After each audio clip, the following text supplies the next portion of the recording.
We are live. We are live. Welcome to College Football's Peek Around the Corner with your host, Greg Flugar. Emergency live show. You know what we're talking about. Breaking news. Brett McMurphy. Action Network. You guys know how much I love Brett McMurphy. There it is. There it is. Pac-12 Commish. George Kliavkoff visiting SMU Wednesday. Now, Wednesday. Today is Tuesday. Does Wednesday mean tomorrow? Or does Wednesday mean 8 days from now? Let's first figure this out. Help me in the chat, guys. Help me in the chat room. The phone lines, we're going to be opening them up very shortly here. 763-260-1333. We don't have them open yet, but in a few minutes, we're going to open them up. Let it rip. Tell me what you're thinking.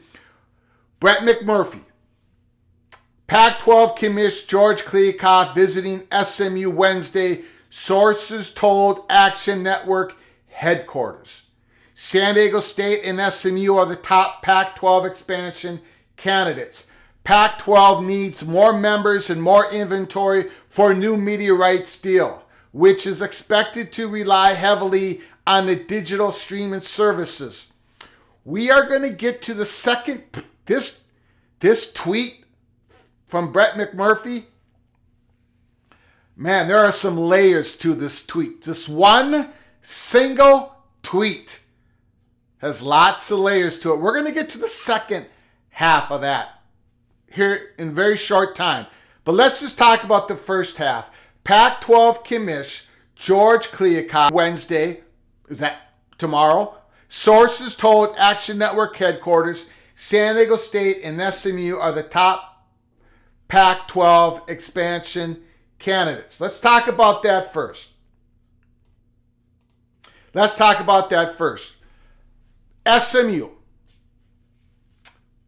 SMU, Southern Methodist University, San Diego State.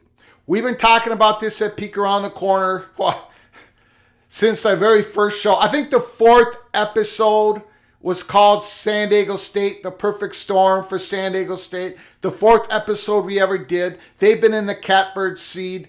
We've talked about how San Diego State was the very top candidate to become the 11th Pac-12 school. After UCLA and USC leaves, San Diego State would be the 11th, and our candidate to be the 12th school was SMU. From the very beginning, we haven't changed on that. SMU, for all the reasons we've discussed, that market, right? The market that they're in, the Dallas-Fort Worth, that area. We know that their fan base isn't huge. We know that they don't have big intensity.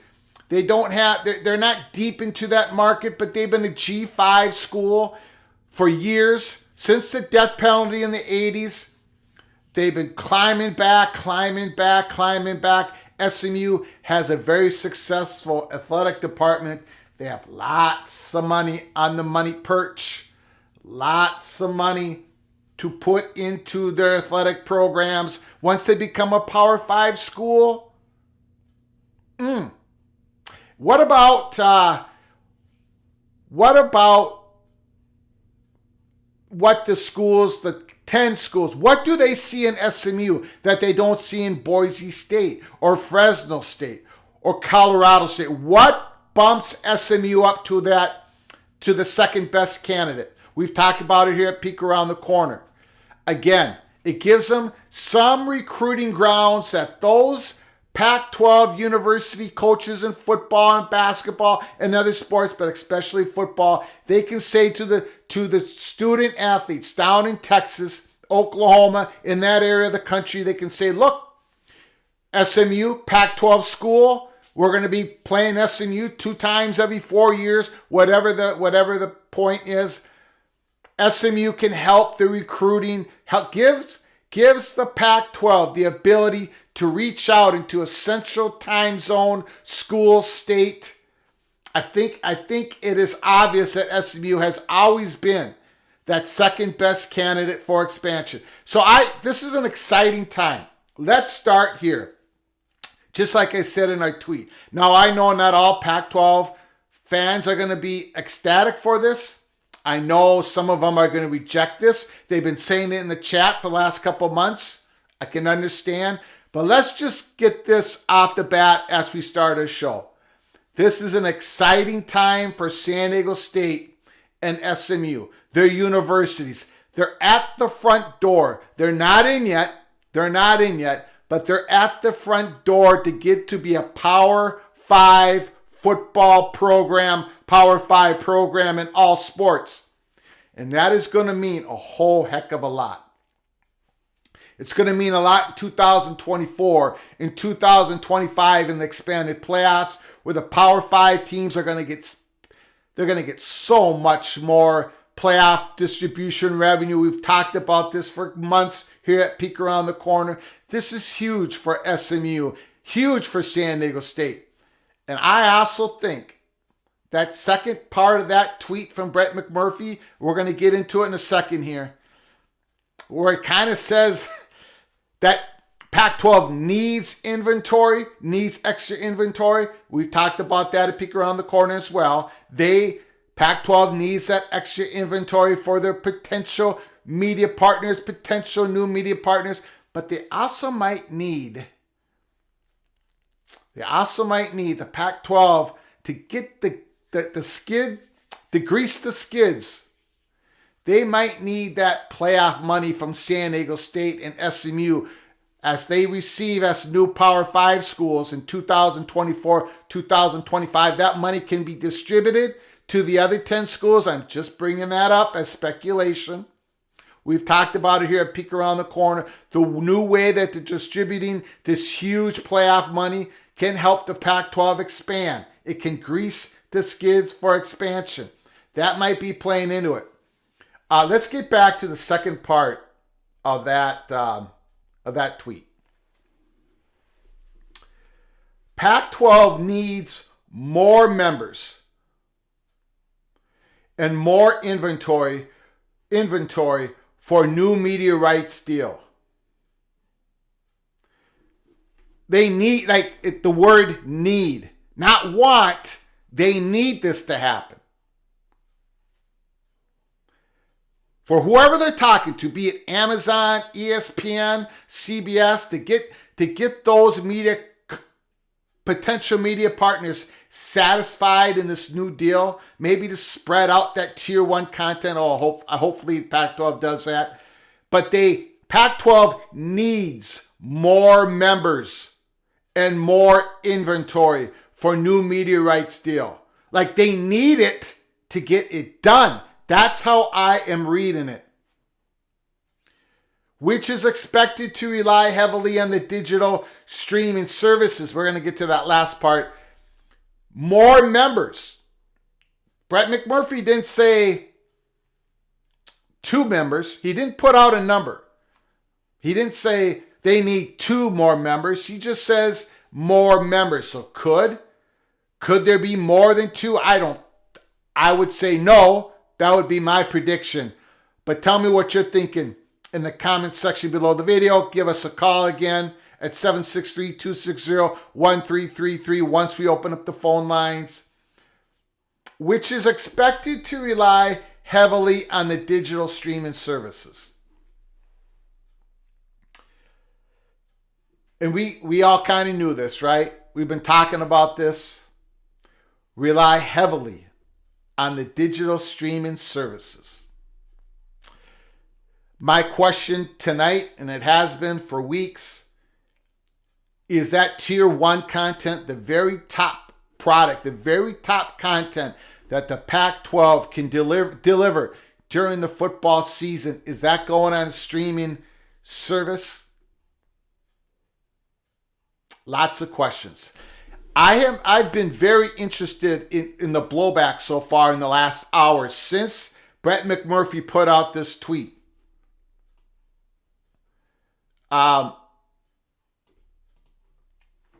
There's been a lot of Pac-12 fans out there saying, whoa, how they're reading this tweet. They're a little bit more nervous than they were before. Whoa, rely heavily on the streaming services. They need to get these 2 schools. That's more slices of the pie. Anyways, let's get to your comments right away. Let's get to your phone calls. I don't have a monologue. We're just talking about the Pac-12. George Kliavkoff visiting SMU on Wednesday. Is that tomorrow? Give me your thoughts. Let's get to your comments right away. A lot of people in the house. Luis Carlos Diaz, Mr. San Diego State, is in the house. He's got to be excited. Let's go. Let's hit that like button. Wow. KD, greetings from the heartland. Tater Tots. Haven't the Pac-12 been saying they were getting a TV deal done before expansion? Can we take this news as things have changed? Great question from Tater Tots. And that's what we get here at Peek Around the Corner. The chat room, this community, man. This community that we've got here at PATC is unbelievable. Great question. Have things changed? Tater Tots is absolutely correct. We've been told over and over and over again, reports out west. And I believe Kliavkoff even said himself, we're going to get the deal done first and then expansion.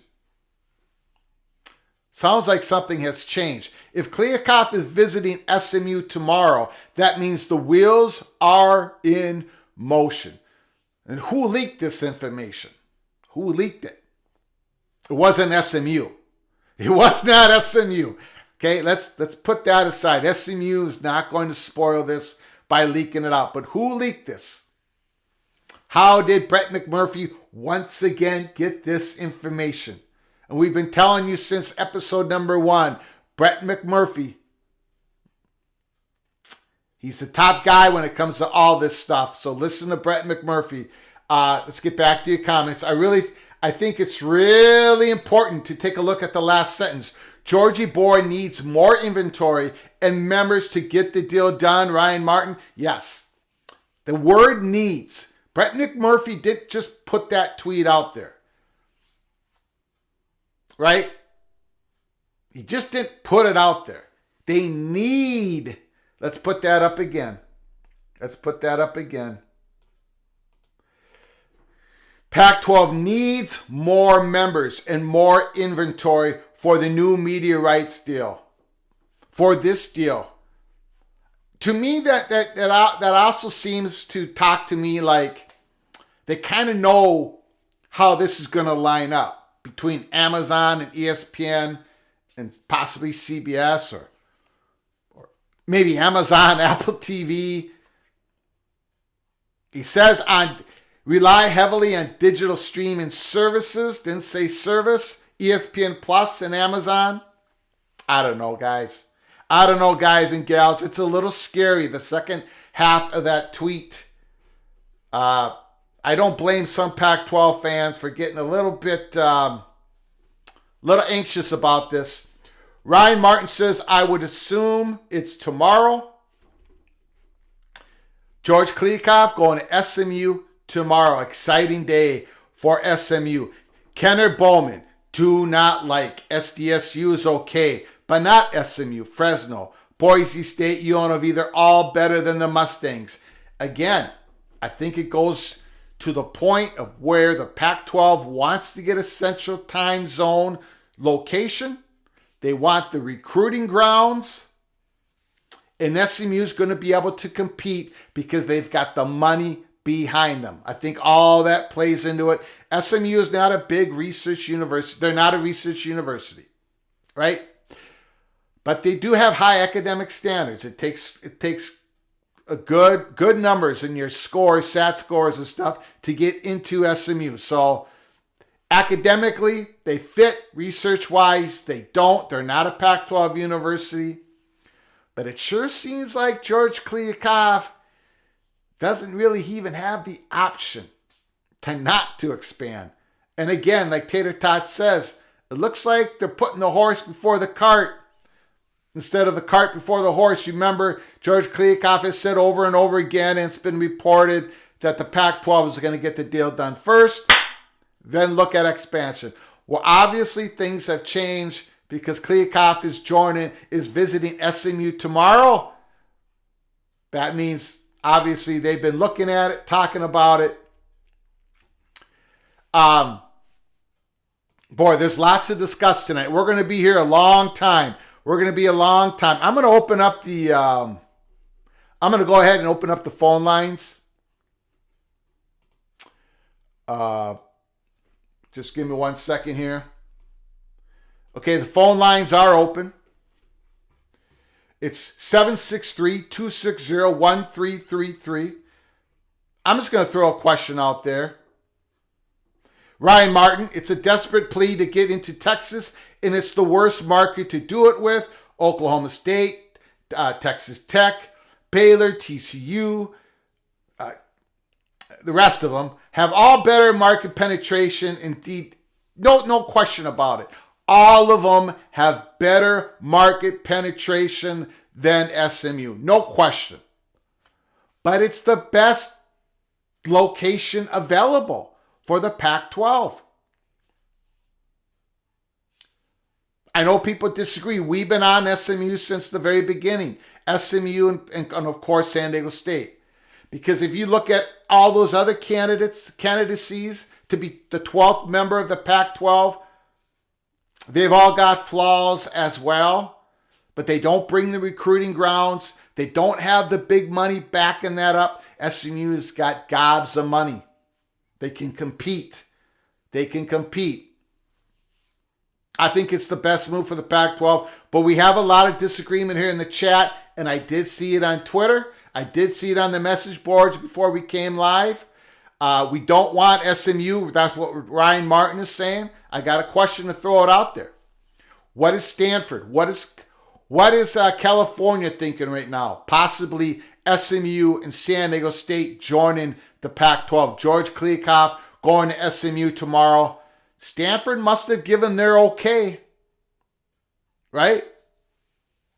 They must have given a wink and a nod and said, okay, proceed. Or maybe there's a fracture in the Big 12. Maybe not everyone is for this. Maybe we're seeing a fracture. Maybe some schools are saying no, but they are in the minority. Or maybe George Kliakoff and the executive committee of Washington State and Stanford presidents have gone to the other 7 presidents and said, look, we can't even get a deal done. We can't even get a deal done with ESPN unless we get more members and more inventory, like Brett McMurphy just stated in this tweet. One more thing. Again, give us a call at 763-260-1333. I do think this tweet from Brett McMurphy, once again, that shows a change. I'll get to my point in a second. Let's get to the calls. Call from Moen. Mr. Buckeye Moen is in the house. The stage is yours. The floor is yours. What do you think about this news? Well, I'm going to channel Larry from Utah here. Okay. On Sunday night, we were trying to figure out where these rumors were coming from about the leftover Pac-12 implosion scenario of doom, right? Yeah. Could this trip to SMU by George Kliakoff be a part of that? So you're saying the old fracture. The old fracture has happened, possibly, inside the Pac-12. Possibly. I mean, there might be people, he might be going there to talk to, but there might be people within the Pac-12 who are not happy about adding an SMU or a San Diego State. And there could be rumblings and grumblings, and that could have got this rumor mill started about the impending implosion, because I'm sure he didn't schedule that flight today or yesterday. That's probably something he's had scheduled for a good minute. So, I mean, it's entirely plausible. Yeah, probably a day or two after, I would assume, the meeting on Monday, last Monday. Not yesterday, 8 days ago. Yeah. Yeah, so that's just it. It just seems odd to me that we would have. I know the random Twitter account from the MH Burr guy, but I mean, dude, like I've spoken to the guys who are the hosts of the Bigger Ten podcast, and they do have some legitimate sources. Yeah. So I could see grumblings from somebody in the Pac-12 about, we're going to have to add SMU and San Diego State, making its way towards them, and then suddenly we hear implosion of the Pac-12 leftovers. Well, let's say this. Let's say you're sitting there in your Arizona, for example. Again, I'm just speculating. No intel. What is happening is what we thought was going to happen here at Peek Around the Corner. SMU, San Diego State, 11 and 12. But let's say you're sitting there in Arizona and you're thinking to yourself, well, we're a Pac-12 university. We do not want to cut our ties with the other Pac-12 universities. No matter if our deal goes a little bit less value than we expected, we're still not going to seriously entertain any potential Big 12 invite. But now you're suddenly, the Pac-12 is not the Pac-12. Suddenly they're inviting SMU. Suddenly they have plans of inviting San Diego State. The SMU part, how is Arizona and Arizona State thinking? Well, if we're going to play SMU, I mean, why don't we just go play TCU, right?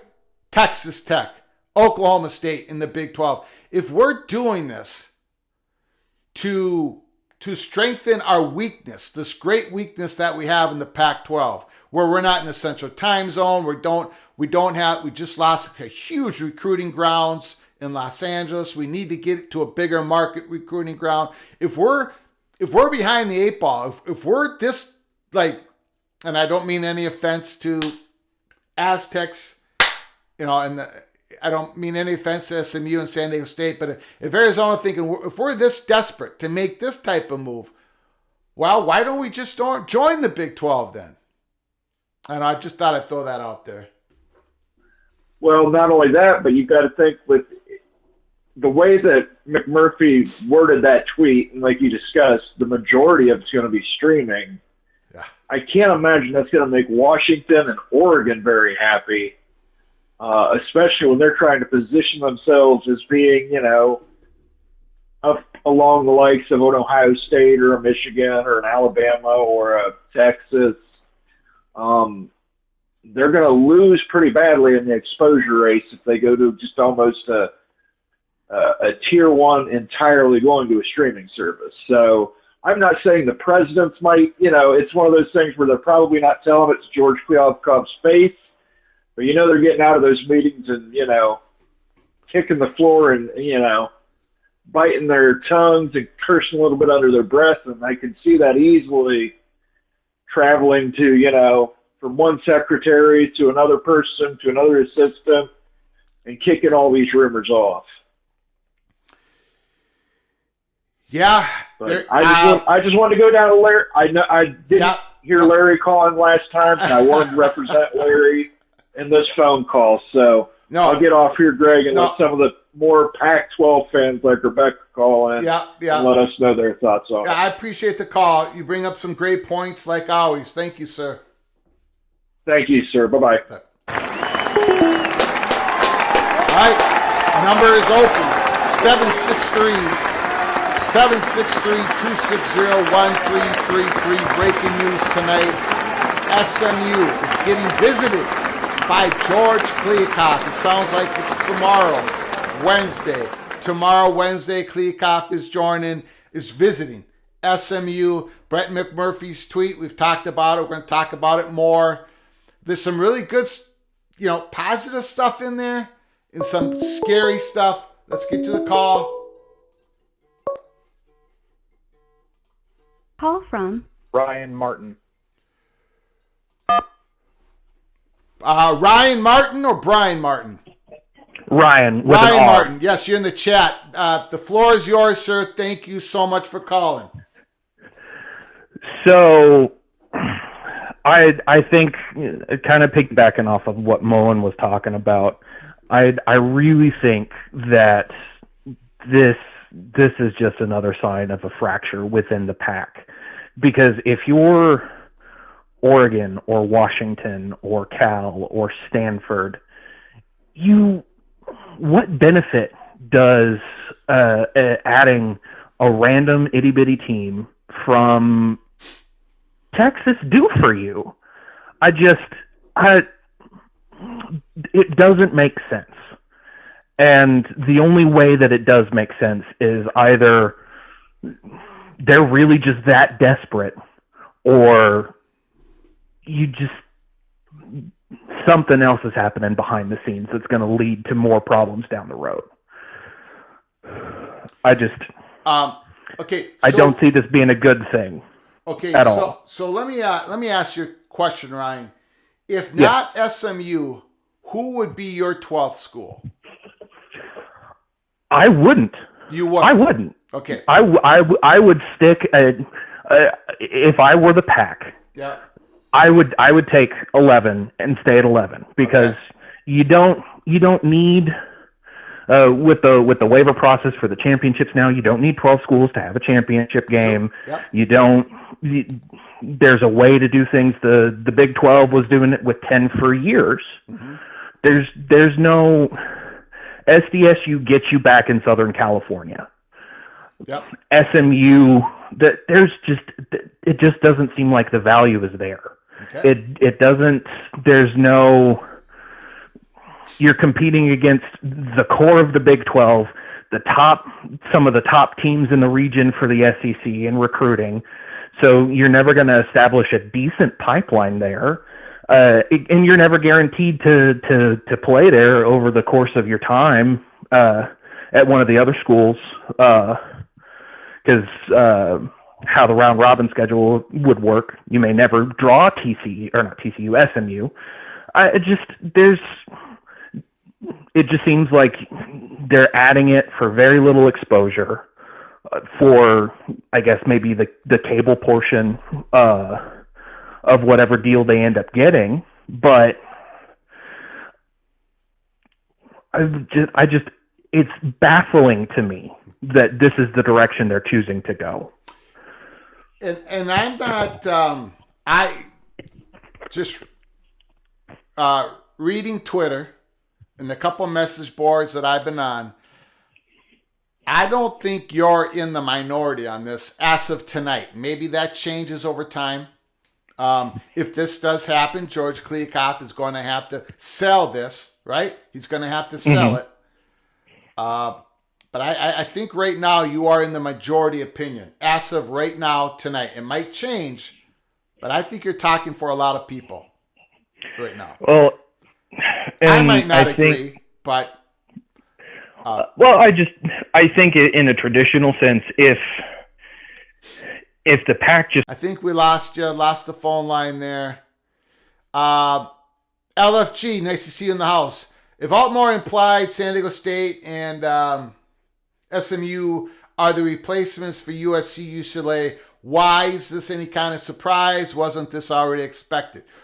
Well, LFG, this is what we've been saying here at Peek Around the Corner for a couple months, but it is breaking news. I mean, when you finally see the wheels are turning, and it's been reported by Brett McMurphy, the top of the line, outstanding reporter, Action Network. He is telling you that SMU is going to get visited by George Kliakoff tomorrow.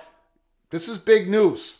This is big news. And plus the timing of it. Okay, get back to the calls. Call from Rebecca Salisbury. Rebecca, Mrs. Husky, she's in the house. I've been waiting for your phone call. I'm anxious to hear what you think about Brett McMurphy's tweet. I'm going to put it up as you talk, Rebecca. The floor is yours. Yeah. All right. Well, I mean, I'm just going to come out and say it. I mean, it's meh. Can we just go meh? Meh, okay. It's meh. I mean, outside of San Diego State, let's just be blunt. Like, even if, say, the other 4 power conferences wanted to expand, what is left? Yep. Yeah. There's nothing out there. Like, there's nothing that's going to move the needle. I even put in the chat, I was like, had Boise State just remained relevant after Chris Peterson left for Washington, Yep. they would be in the conference.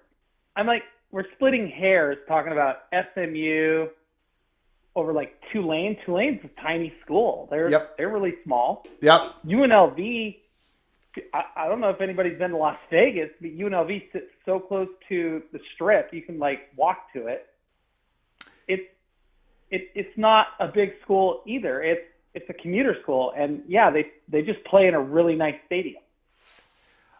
We're just splitting hairs once you get past a San Diego State. Utah State, Fresno State is a good campus. It's a nice little school, but it fits in an area that, you know, I don't see Stanford and Cal as saying, oh yeah, you know what, let's split our market share a little bit more.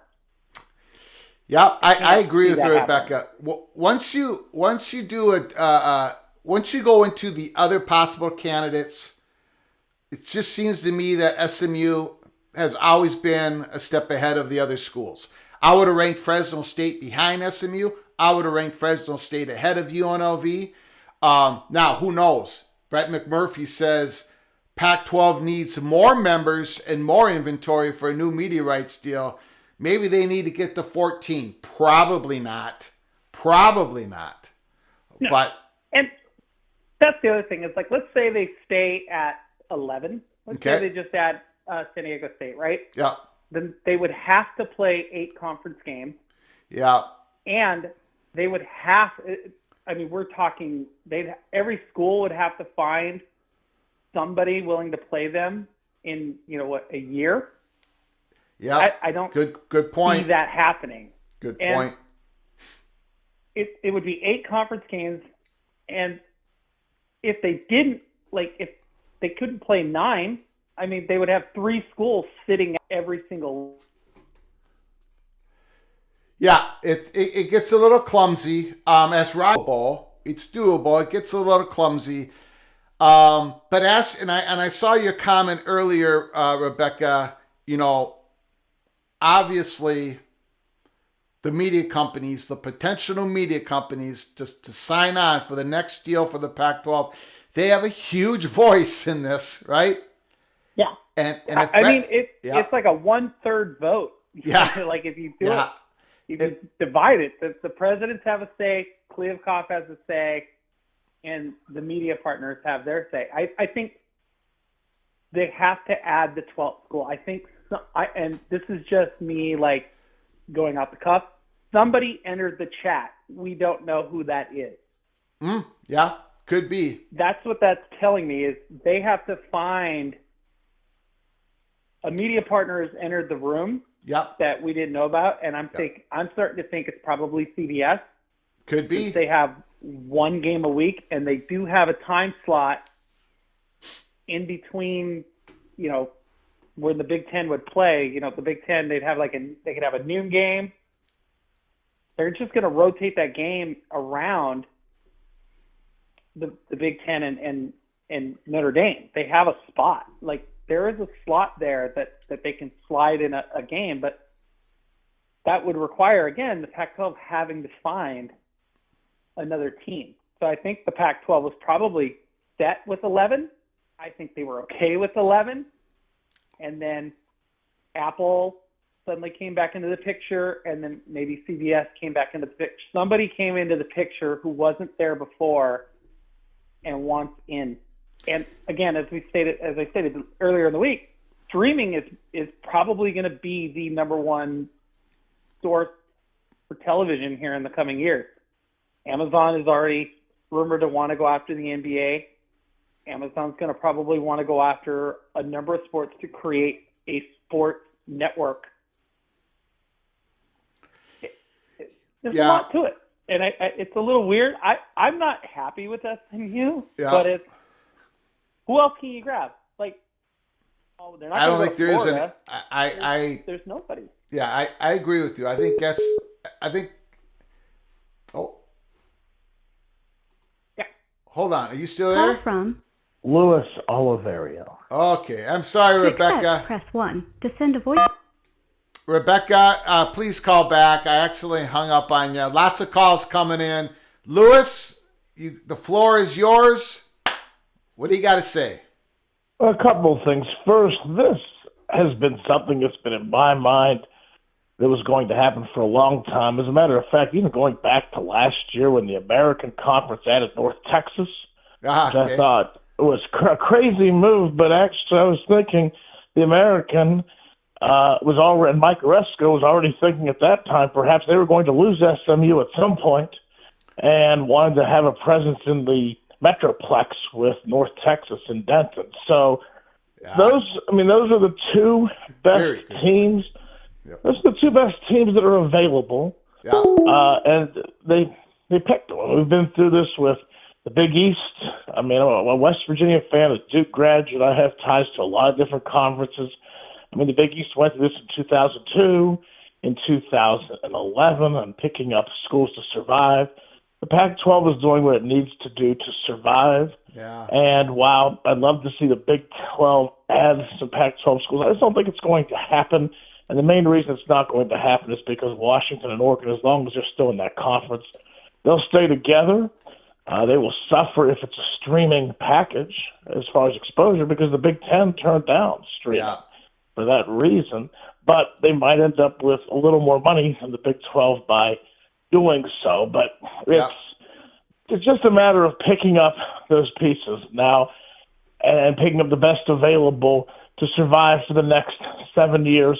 Or if indeed 2 or 4 schools were to leave the Pac-12, at least the Pac-12 by adding these 2 schools that are certainly willing to come, because even if the Pac-12 is a bad TV deal, it's still 3 times what those schools are getting in their current conferences. So that's the way I see it. And the final thing I'll say is that if this happens, looks like it is, then remembering the Southwest Conference, the old Southwest Conference, of course, 4 teams were left in the wilderness after the Big 12 formed in 1994. And now 3 of them appear to have managed to find their way back up to the power level, with TCU getting into the Big 12 and SMU now getting in here, and Houston joined the Big 12 this year. So only Rice is left among that group. Yes. So, I mean, good for them, but it's the best available. But I think in the long run, 7, 8 years, it will just be the SEC, the Big Ten. They will add more schools. They'll go after the ACC and divide that up and take the best schools.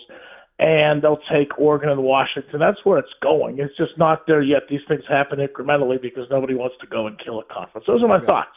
No, well, outstanding phone call, Lewis. I agree with pretty much all of that. Excellent phone call. Please call again. We got a lot of calls coming in. Thanks, Lewis.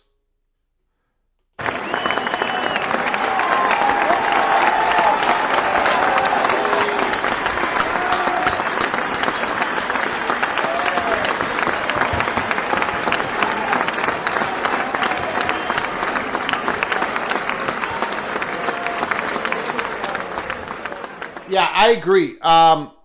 Look, it gets down to the fact that with Brett McMurphy's tweet, it's obvious to me and to many people in the chat that the Pac-12 needs to add more schools, and it probably needs to add more than just San Diego State. Because when it looks like the negotiations are hot and heavy, you got potential media partners putting out numbers that maybe the Pac-12 presidents will agree on, but there needs to be the inventory there, so they need to add schools. And again, and I bring this up, I just want everybody to keep an eye on if this thing goes down. If this thing goes down, we're probably not going to hear it right away, but in 3 months, 6 months, a year from now, maybe that playoff money that San Diego State and SMU is going to get as a Power 5 school, that flat fee that all the Power 5 schools are going to get in 2024 and 2025, it's going to be huge. And maybe that's what is going to grease the skids for the Pac-12 schools to say, okay, we'll take some of that money here in the next 4, 5, 6, 7 years to make us whole because we're adding 2 slices to the pie. I think that's going to play a part of this. All right? I really do. Keep an eye on that part of the story. A lot of comments. Sorry, Rebecca, for the phone calls. Phone calls are coming in hot and heavy. Call back if you need to. Great phone call, Rebecca. As always, again, I agree with you as well. Tony Otmore also said last night the Big Ten was going to add California, Stanford. I have not seen when he was on with Mark Rogers, so I can't really comment. I don't know if he said that or not. I'm very, very... You all know, people have been watching us here from day one. We have no intel, no smoke, no steam, nothing on the University of California really being a true Big Ten candidate. Stanford, yes. Oregon, yes. Washington, of course. Notre Dame, of course. We just received no information on California. So I'll have to listen. I think he was on with Mark Rogers. I haven't had a chance to take time and watch it, but I will. Lots of comments. Lewis, again, this no surprise. This has been expected for months. CKS, nice to see you in the house. Appreciate it. The ads of SMU and SDSU actually does make the most sense if you look at the lack of options the Pac-12 has for expanding. You could debate whether they add both or just one. UNLV, Boise State.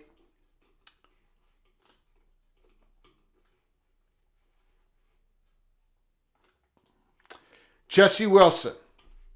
So with the Pac-12 Commish talking to teams, it's obvious they have a deal in place. Do they have a deal in place?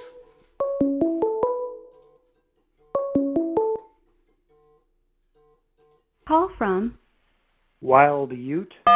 Wild Ute.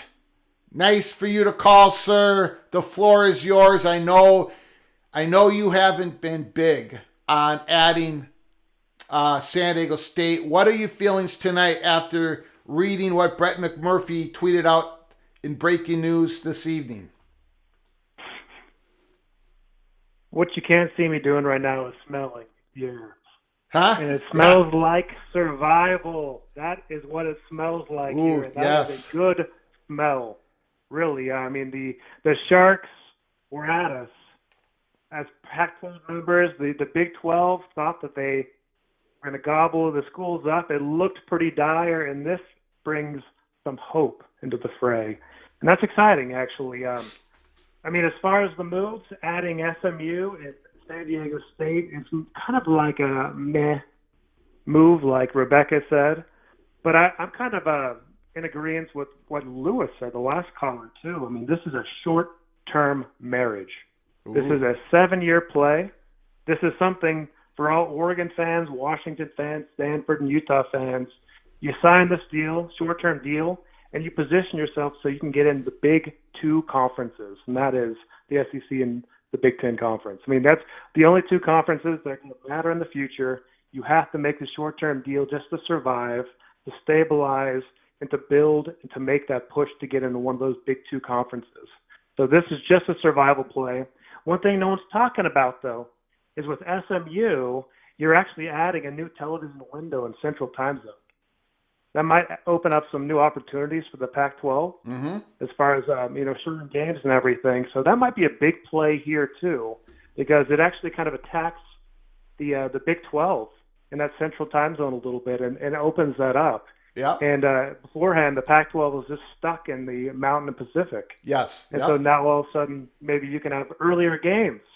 And so there's some good stuff going on right now. I like it. And plus, you do this, you add SMU and San Diego State, and maybe you can just pull in a Gonzaga as a basketball-only member, and all of a sudden things look completely different than they did a few hours ago. So good point. Anyway, those are the thoughts. Very happy right now. I'm hoping it does happen. And, it's not perfect, but it's survival. Okay. Thank you, Wild Dude. Appreciate the phone call. As always, sir. Yep, take care. Thank you.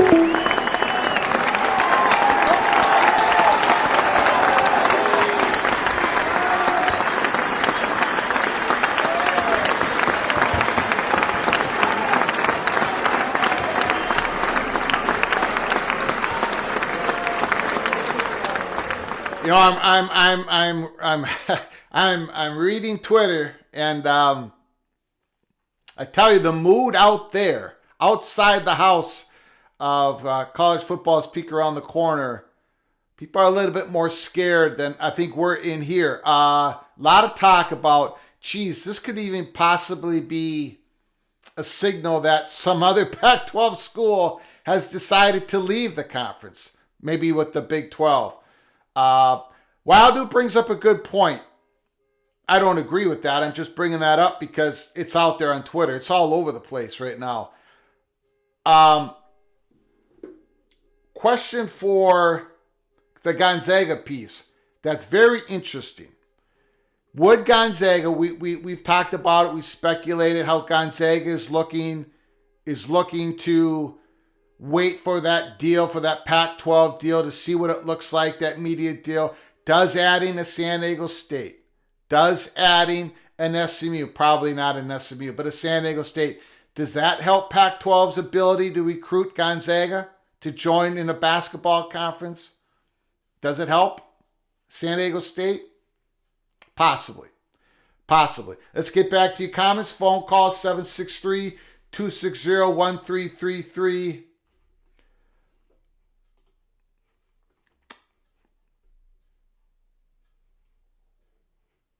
Jamie Thornton. So my question on that call is, will the Pac-12 give SMU 8 conference home games so they can get into a Central Time Zone window? Obviously not. But it does help. It does help to get into the Central Time Zone area for the Pac-12. It increases the bandwidth, the windows that the Pac-12 can get into. More exposure for the Pac-12. Again, I'm pro SMU. I'm pro San Diego State. We have been since August to join the Pac-12. So this kind of, leans into my biasness of this whole situation. I always thought those were the 2 best schools for the Pac-12, and they need to do it for the inventory purposes. And it sure sounds like the timing of this is the key point. George Kliavkoff and those West Coast reporters have said over and over again, it would be expansion after the TV deal's done, the media deal's done. But look, they're in heavy talks. If they're visiting SMU tomorrow, something switched. Something switched. So I think the TV, the potential media partners are driving this, like Rebecca has said. They're driving this more than they were before. And they say if they're going to do this, they want more inventory. Because again, let's put it up there one more time. That last part of Brett McMurphy's tweet. Pac-12 needs more members and more inventory for new media rights deal. Pac-12 needs, not wants, not desires. They need. And then, of course, which is expected to rely heavily on the digital streaming services. And I know a lot of people have made the argument, and they've made a good argument. Rebecca has made a good argument tonight, saying that, look, this is how we're changing.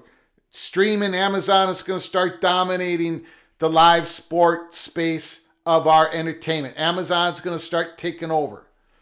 We shall see.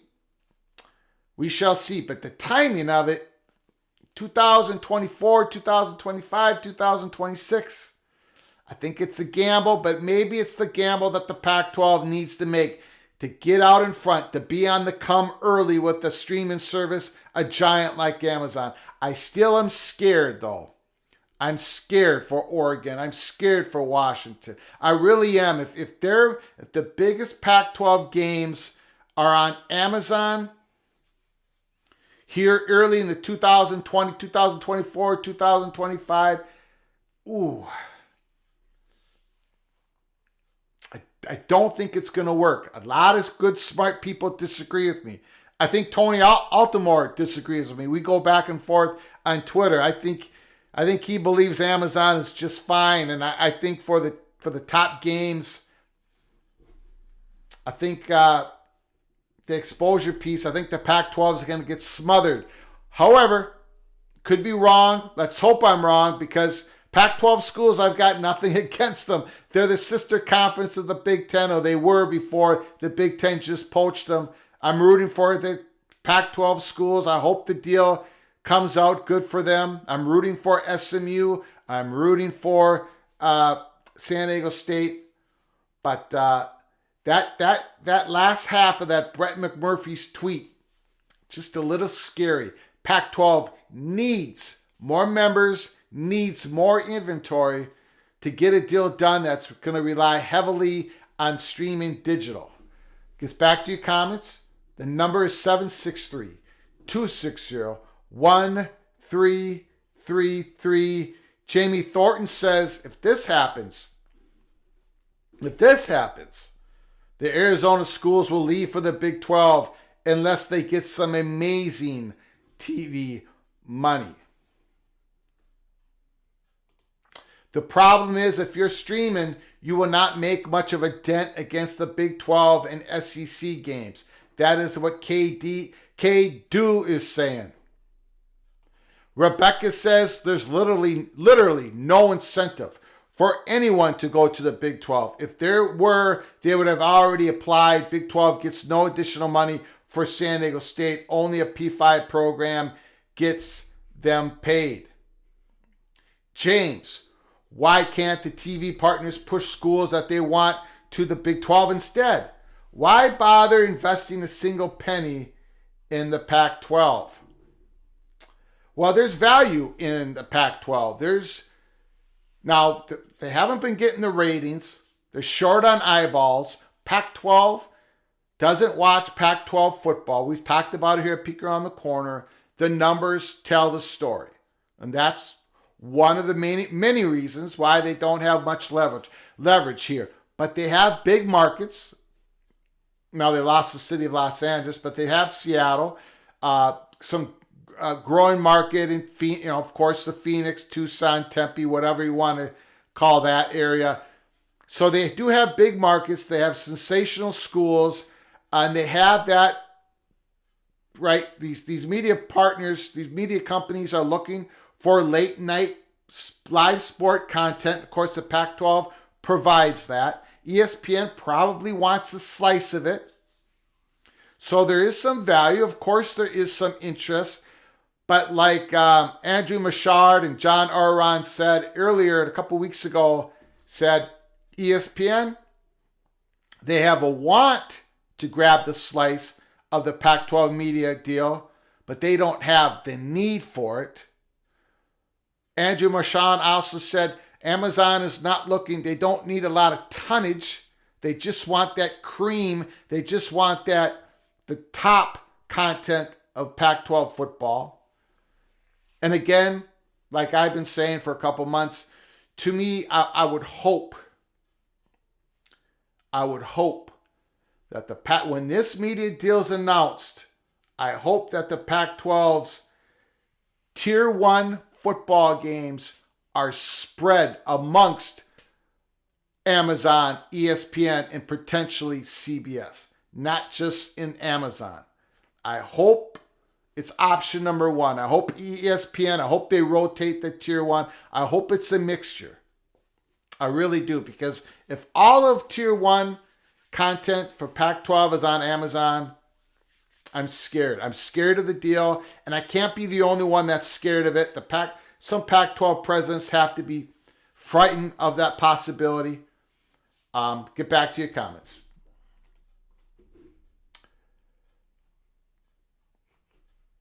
James, literally heavy streaming and barely any TV is death to Arizona basketball. Again, I'm seeing a lot of what James just said. I'm looking at Twitter right now. I got another message board up on another. I'm seeing this. There's a lot of fear out there because now it's become real. A little bit of reality is setting in. That's why we did this emergency live show. We've talked and we've talked and we've talked. We've said here at Peek Around the Corner, San Diego State, SMU, San Diego State, SMU. And now Brett McMurphy puts this tweet out, and now reality is hit. And now we ponder, what does this mean? For SMU, from their perspective, from San Diego State, from their perspective, they've got to be excited. They have to be excited. This is their shot. This is their shot to get into a Power 5 conference. Kenner Bowman, streaming's big problem nobody mentions is not getting the casual viewers who happen upon your game when channel surfing. Absolutely. I have probably failed to say that, Kenner. Thanks for bringing that up. But that's a problem. Maybe it's not going to be a problem 10 years from now, 8 years from now, 7 years from now. I think it's a big problem right now. Again, if you're new to this channel, we here at College Football Peek Around the Corner, we cover everything in college football. So if you love college football as much as we do, please subscribe to the channel, smash that like button, share the video with your family and friends. If you want to donate to help us keep the lights on, hit that $sign, super chat, put out a comment. We'll get to it as soon as we possibly can. The phone number, 763-260-1333, 763-260-1333. Breaking news tonight. Breaking news. George Kliavkoff, he's getting on a plane. I think from San Francisco probably, or I'm not sure where his office is right now. Let's just say it's San Francisco. San Francisco to SMU tomorrow. Big news. What is Brett Yormark thinking? What is Stanford thinking? What is the University of California, Berkeley thinking? Put down your comments. Give us a call. We're going to be here as long as it takes for everybody to get rid of their nervous energy or their excitement or their anger, right? I am your psychiatrist tonight, so give us a call, 763-260-1333.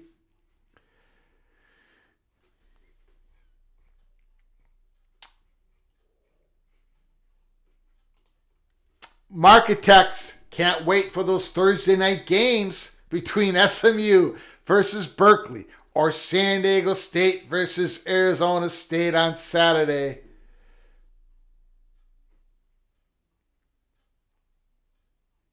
Rebecca, she's pro Amazon. She's not hiding it.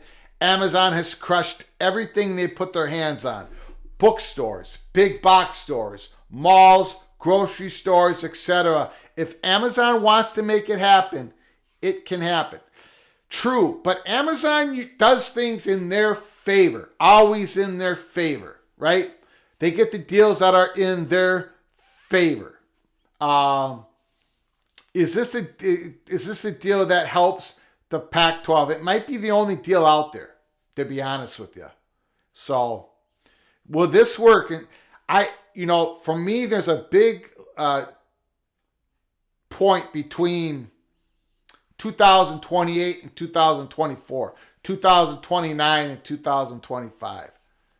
I don't think the public is ready yet to go to Amazon, the streaming services, and watch the top games of college football. Remember, CBS, NBC, ABC, ESPN, Fox, they're going to be having the top games every Saturday. Bam, bam, bam, bam. And Amazon's going to have Oregon and Washington Saturday afternoon on Amazon. The casual viewer is going to get over that streaming service and watch it. It's dicey. It's dicey. We shall see, though. I could be all wrong. Maybe Amazon will be a huge hit right in 2024. What is scary is, to me, is the Pac-12. We talked about this. Great universities. Just outstanding student athletes, outstanding students. A lot of those universities are the engines of this American economy. But Pac-12 football, Pac-12 country don't watch Pac-12 football when it was on Fox and ESPN. Going to Amazon, are the numbers going to drop even more in relative terms to the Big 12, for example, to the ACC? If that happens, the Pac-12 is in mortal danger 5, 6, 7 years from now. But maybe this is the only deal they can get.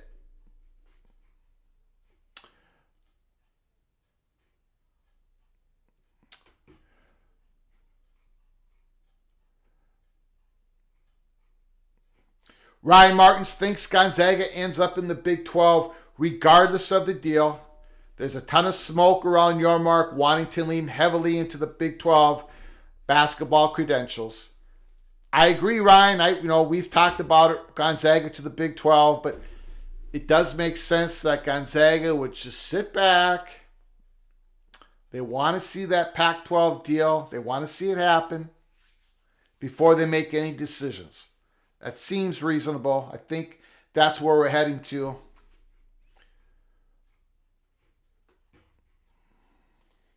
Tough Tony, San Diego State to the PAC. Greg, would that open the door for North Dakota State to the Mountain West? Again, great question. Outstanding question. Mountain West. The Mountain West commissioner has talked about how she's going to be aggressive. Aggressive in the future of the Mountain West. Aggressive in realignment, in expansion. If they lose a school, they've been anticipating losing San Diego State. This is what they've been anticipating. So who joins the Mountain West? What school? Is it North Dakota State? They would love it. They would absolutely love it. North Dakota State, if they could join the Mountain West, they would be out of the FCS like that as soon as possible. I don't think so. But we'll get more into that here probably tomorrow or the next day. Things are going to be going crazy right now in college football. Crazy. Cloak and dagger, cloak and dagger, cloak and dagger, right? Cloak and dagger.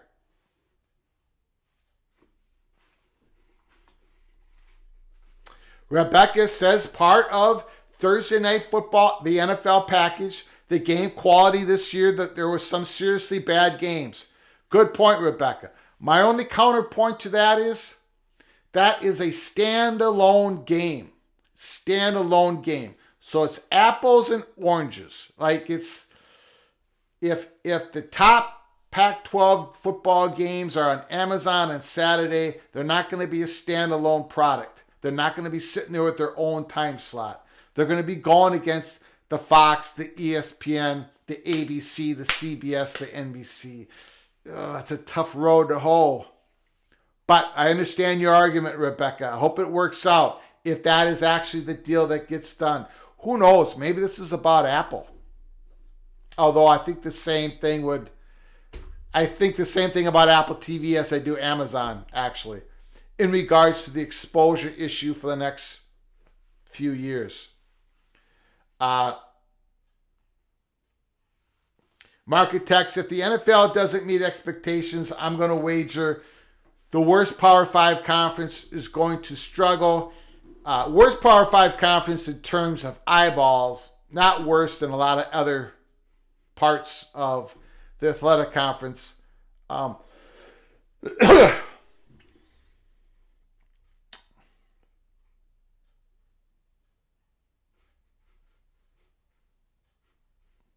Ryan says Amazon has to pay back advertisers because Thursday Night Football did not bring in nearly the viewership over the season it projected. I haven't heard of that.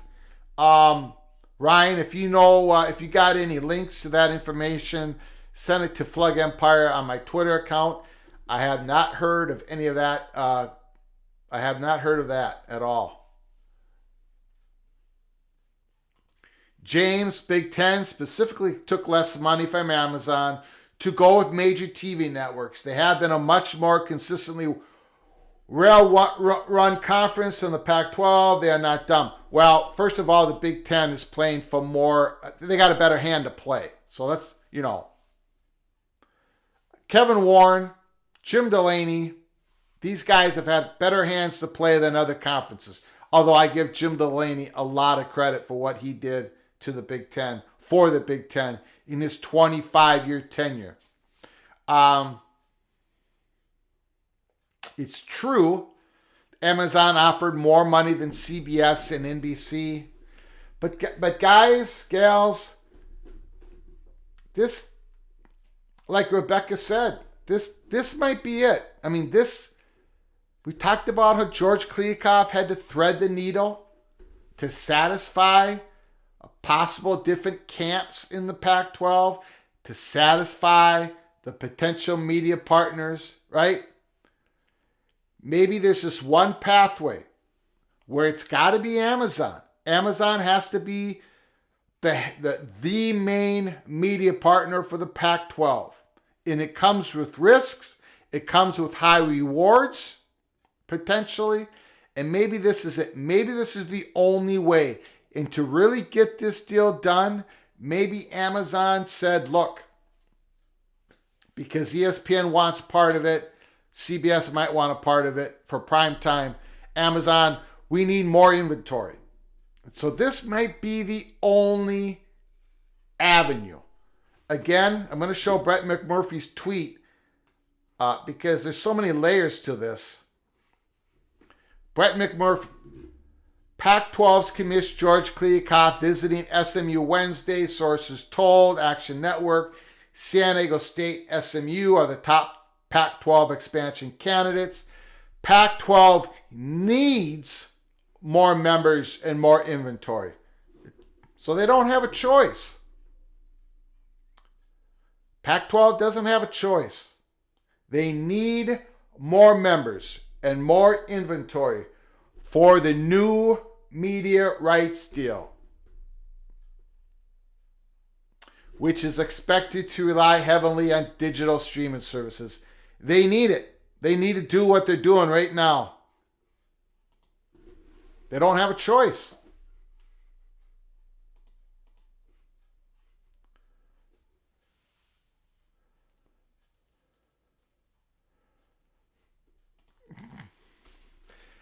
Jamie Thornton.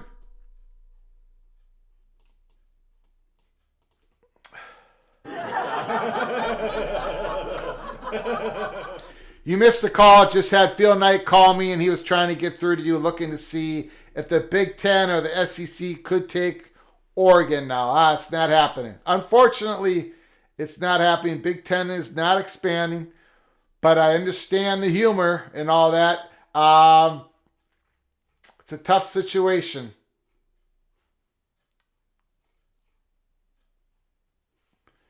Mona Vision, no future Big Ten expansion. without Notre Dame. LFG is correct. George Kliavkoff was handed a not a very good sandwich.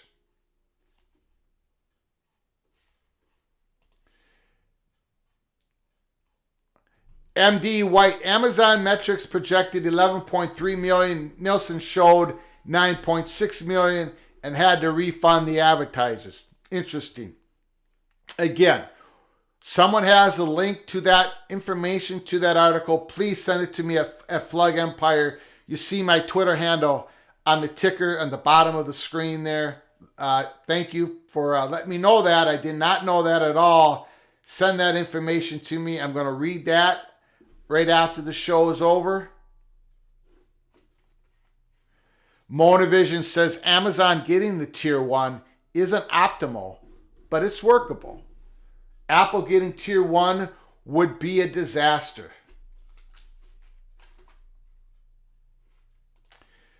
Luis Carlos Diaz, hit that like button. Yep, I would appreciate you all hitting that like button. It helps with the algorithms at YouTube so very much. Thank you. Appreciate that reminder, Lewis. LFG, when is the next year Big Ten and will consider expansion? Oh, that's a loaded question. One I cannot answer at this moment at February 7th, 2023.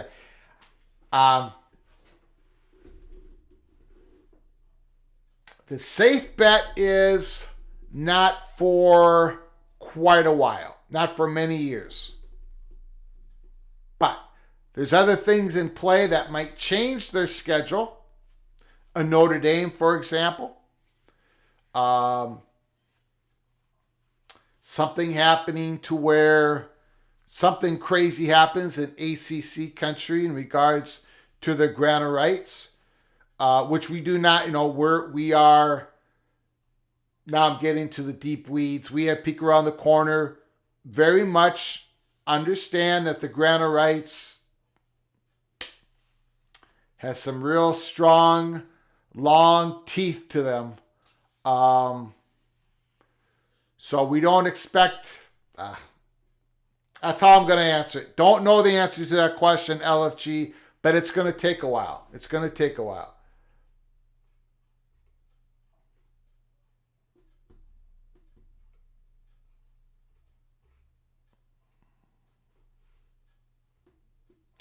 Kenner Bowman, is it too late for the PAC to go after Houston or a BYU? Have both schools signed a contract? I look at the Houston, BYU, and those other schools in the same way I look at UCLA and Houston joining the Big Ten. They did sign a contract, but they're not under the new grant of rights. The new grant of rights doesn't take place. Maybe it's July 1st for Houston and BYU. I'm not sure about that. Could they leave now and not have to pay a huge... They would have to pay some sort of penalty? Possibly. But I don't think Houston and BYU are officially under the Big 12 grant of rights until July 1st this summer.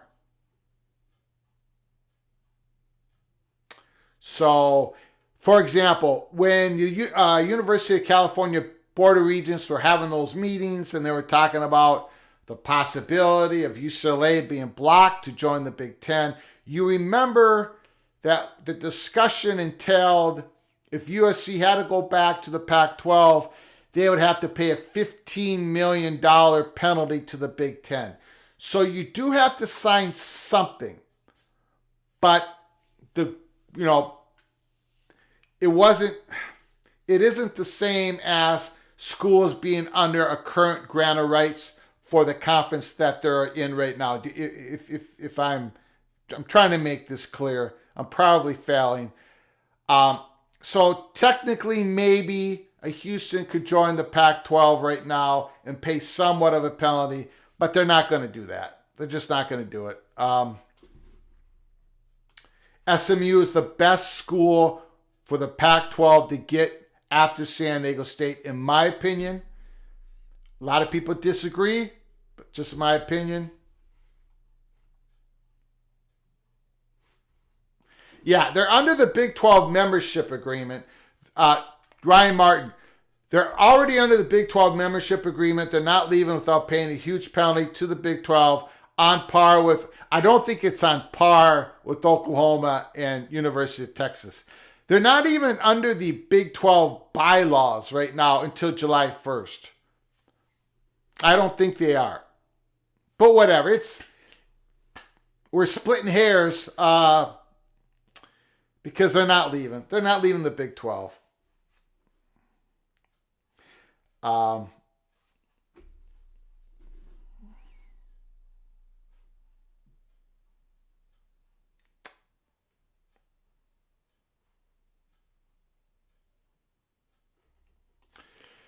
Ryan Martin says, no, they are. They wouldn't be voting on schedule otherwise. That's a good point.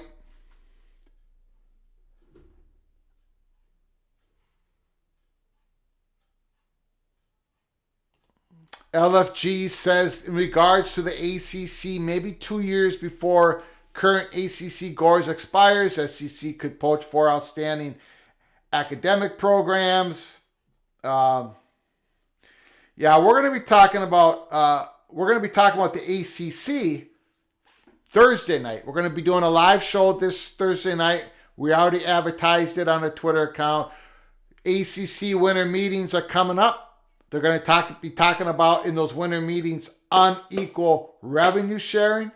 And we're going to be talking about our way too early ACC predictions for 2023 season. So Thursday night, watch for Peek Around the Corner. It's going to be ACC night. We're going to be talking about the grant of rights. We're going to be talking about this possibility of an unequal revenue sharing throughout the conference to keep some of those high value brands in the ACC. Not try to keep them happy because they're not happy, but to try to keep them from possibly doing something risky, maybe. So, Thursday night, come join us here at Peek Around the Corner. Make sure you subscribe to our channel. You'll get notified. Follow us at Flag Empire. We also advertise our show on our Twitter account. CKS, pretty sure San Diego State and SMU will get lower payouts for a few years, but would be more than what they get now. That is the path that you get into a Power 5 conference. No question about it. Take the discount. Take the discount, get into the conference. Get into the Power 5 conference. Plus, you have all this new playoff money that's coming. It's the great gold rush of 2026. San Diego State, J.D. Wicker, listen to me. Listen to me, your humble host at PATC. Do not let perfect be the enemy of the good. Don't absolutely hold out for full media share in year one of the Pac-12. Just big deal. Take it. Because years down the line, you're going to be so much better off to get into the Pac-12. Larry Pilgrim, thanks for the super chat. I appreciate you, sir. I appreciate you coming in to the house of college football's Peek Around the Corner. Can you explain the pro rata clause for the Big 12 concerning G5 and P5 and why SDSU has zero leverage? I don't think San Diego State has zero leverage with the Big 12. I really don't. I might be in the minority. The pro rata clause of the Big 12, when they signed that deal with their existing media partners, ESPN and Fox Sports, the ESPN portion of that deal, ESPN basically, to try to simplify it, will give the Big 12 the go-ahead to expand with a Power 5 school, a current Power 5 school. Basically to say, we will make that school whole. We will not probably dilute the other slices of the other current Big 12 schools. So in Arizona and Arizona State, they would come in at $31.6, $31.7 million a year, just like the other schools. The pro rata class, but it only goes with the ESPN portion of that Big 12 contract.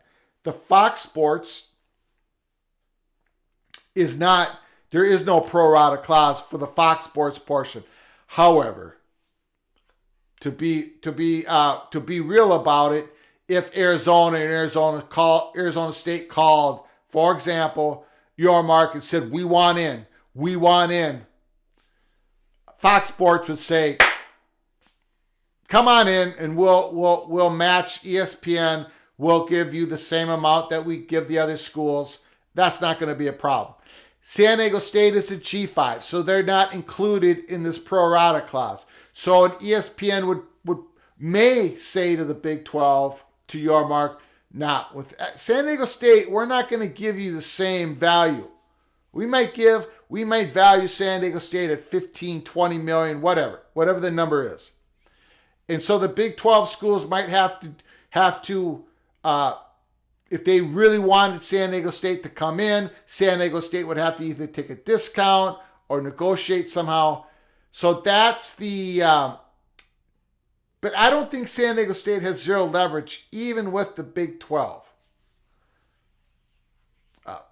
I think your mark of obviously he's been going after, he's been hoping there'd be a crack that he could take a Pac-12, one or two of those schools. We all know this. Brett Yormark has not hit it. He wants to get to that fourth time window, and San Diego State is the prime G5 school that can give him that fourth window to offer up to a Fox Sports, ESPN in their media deal for that night football game, for the basketball games. I don't think San Diego State has zero leverage, even with the Big 12.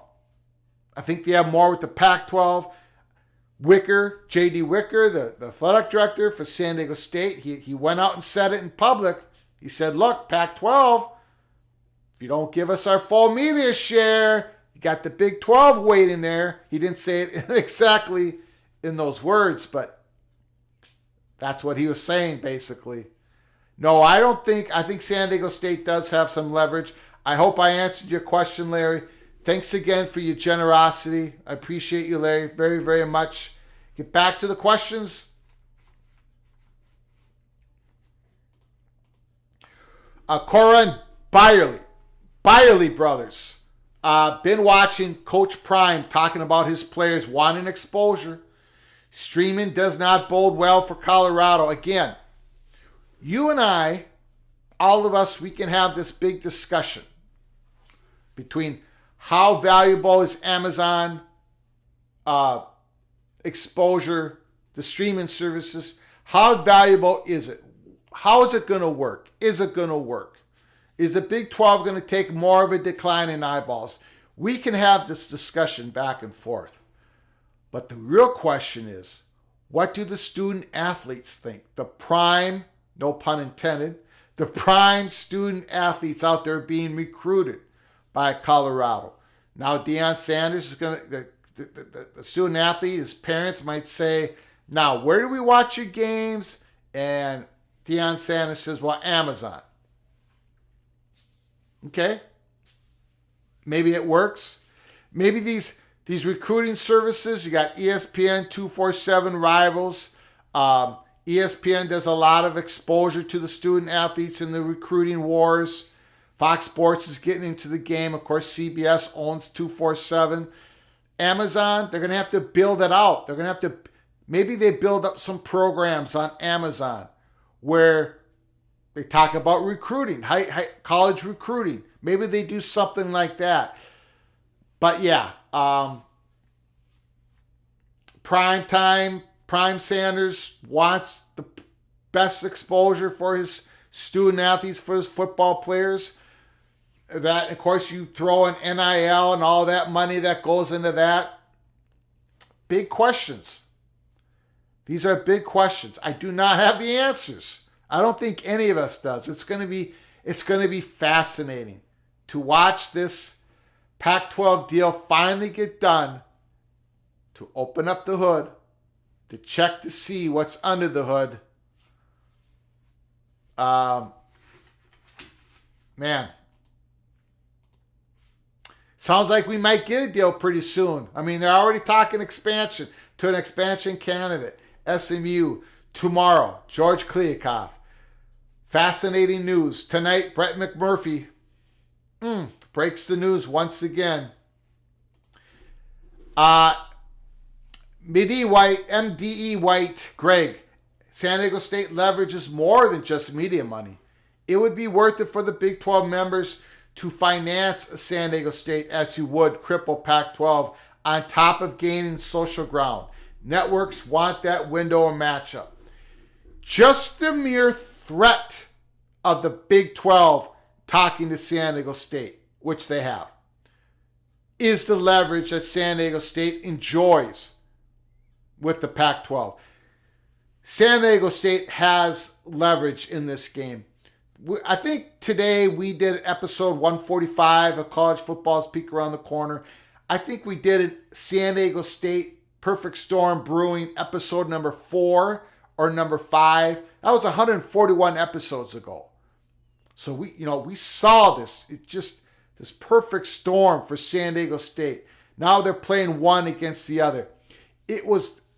What made it even better for San Diego State was when Yormark pushed up the schedule of his negotiations with Fox and ESPN and moved it 18 months all the way up and got the deal done. That right there, man. J.D. Wicker, the athletic director and the president, they must have went out and had drinks that night. I mean, that was the perfect scenario for San Diego State to get into a Power 5 conference, because that made the Big 12 have at least the ability, the chance, the opportunity to expand out in California with the San Diego State or with some other big Pac-12 schools, in at least in theory. And that gave San Diego State the leverage.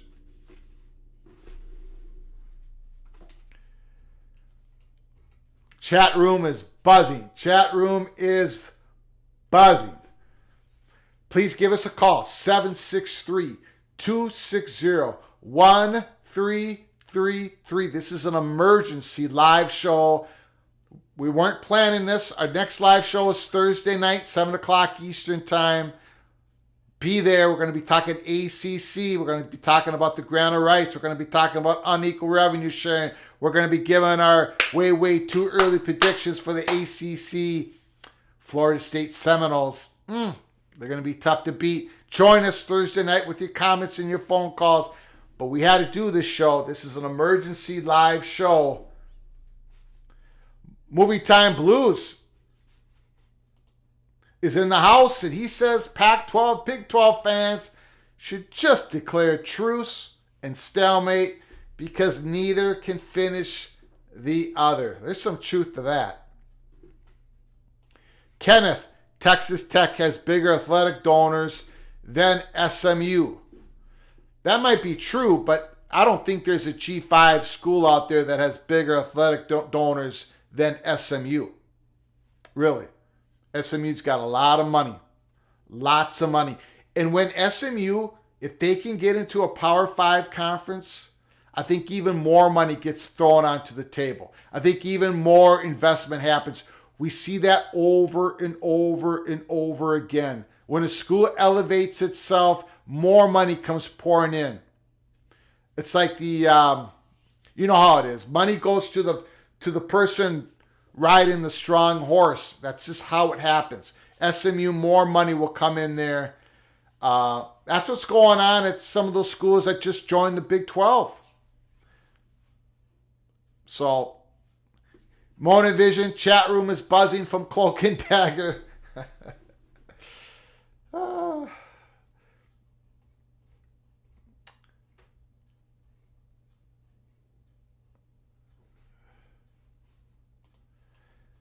Marketech thinks SMU might have more potential than any team in that state outside of Texas and A&M.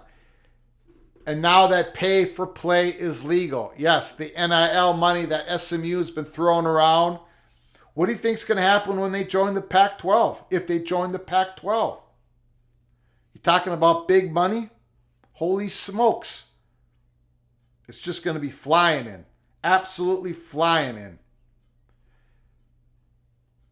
And I think that was one of the great advantages that that SMU had over the other candidates, potential candidates for further expansion for the Pac-12. Emiliano Zapata, Tulane is a better fit for the Pac-12. Tulane, great university, tremendous AAU, big time research, high academics, state of Louisiana. Call from Rebecca Salisbury. Rebecca, I'm sorry about me hanging up on you. I apologize. Thank you for calling once again. Oh yeah, no, it's no problem. It was like earlier. I was like, well, it sounded like I was on hold. And actually, it was kind of weird. Okay. No, I was like, I figured I'd just call back because I was like, well, I'm going to give everybody else a chance to call in. Yeah. But yeah, I mean, there's a few things. I just like you were saying, let's rewind the clock, right? Let's rewind time.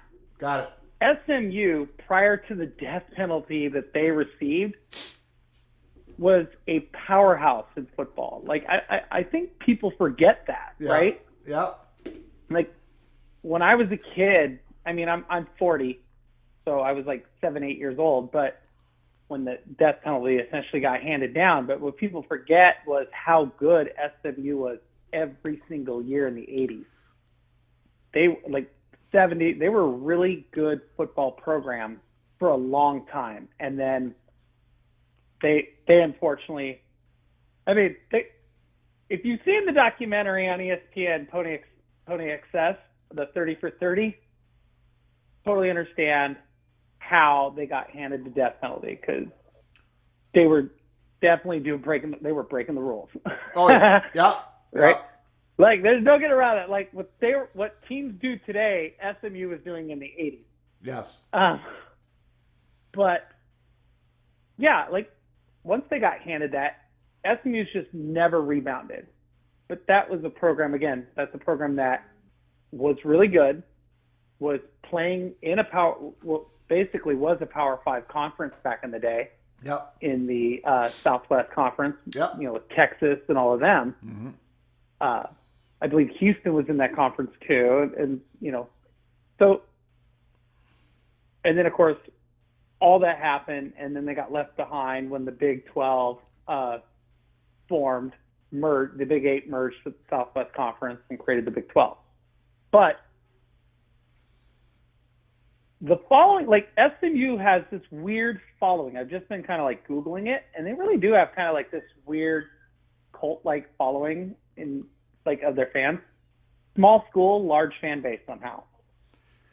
Like, TCU does not have a big fan base. I think people are acting like TCU is this massive like school. I think they only have like 10,000 students. I think it's less than that. Yeah. Yeah. Yeah. I think, like, if SMU's at 6,000, TCU's probably like 7,000 or 8,000. Yeah. Yeah. And TCU, of course, will garner fans, because at some point this year, we all kind of were like, wait, wasn't TCU really bad a year ago? So we all kind of picked up and started to watch a little bit more TCU, because all were like, what is this team doing? Like, how are they winning? Yeah.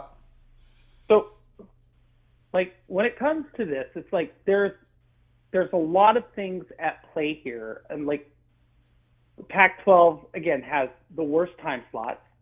There's nothing, they can't play at 9 a.m. Pacific Standard Time. They can't do that, right? They was talked about. Larry Scott actually talked about doing that. And then I think with UCLA went all the way across the country and played Virginia at 9 a.m. and got just they got taken, or Oregon, somebody went all the way across the country and just got had a rough go at it. I think it was Oregon. They played Virginia, and Chip Kelly was still the coach. They didn't play as well as they should have. Right? It was but and then of course, like I think Tony was in there talking about, somebody was in there talking about like Washington back in the 90s when they were on at like 2:30 in the afternoon. It was like great time, but that was Washington 30 years ago. Nobody, people aren't going to remember this, but 30 years ago, not the NCAA, but the Pac-10 handed out punishment for Washington for a player accepting a $50,000 loan, which they didn't require him to pay back, which broke the rules. Yeah. What people don't realize is that Washington lost 2 years of TV revenue. That was the biggest punishment. They weren't paid their TV revenue. So it was like $1.4 million in 1993 or 1993 it was $1.4 million. That's a big basically penalty. the equivalent. Yeah. Yeah. Today that would be like if it's $35 million. Well, let's say they were in the Big Ten, it would be the $75 million they would completely lose it. And they wouldn't lose it just for this year, they'd lose it next year. Like $30 million is just huge now. Back then it was just as massive. I mean, so like there's a lot of things at play. The 7:30 time does not help any of the Pac-12 schools when you talk about exposure anyway. Colorado's always selling out their games. I don't think people realize that team was 1-12 or 1-11 or whatever it was, and they sold out every single home game this year. Well, Colorado, when the Gophers just played a home and away with Colorado, and we filled up their stadium. Nebraska, when they played Nebraska filled up their stadium because everyone loves to travel to Colorado. They love to watch a game in that stadium, that scenery, those beautiful mountains.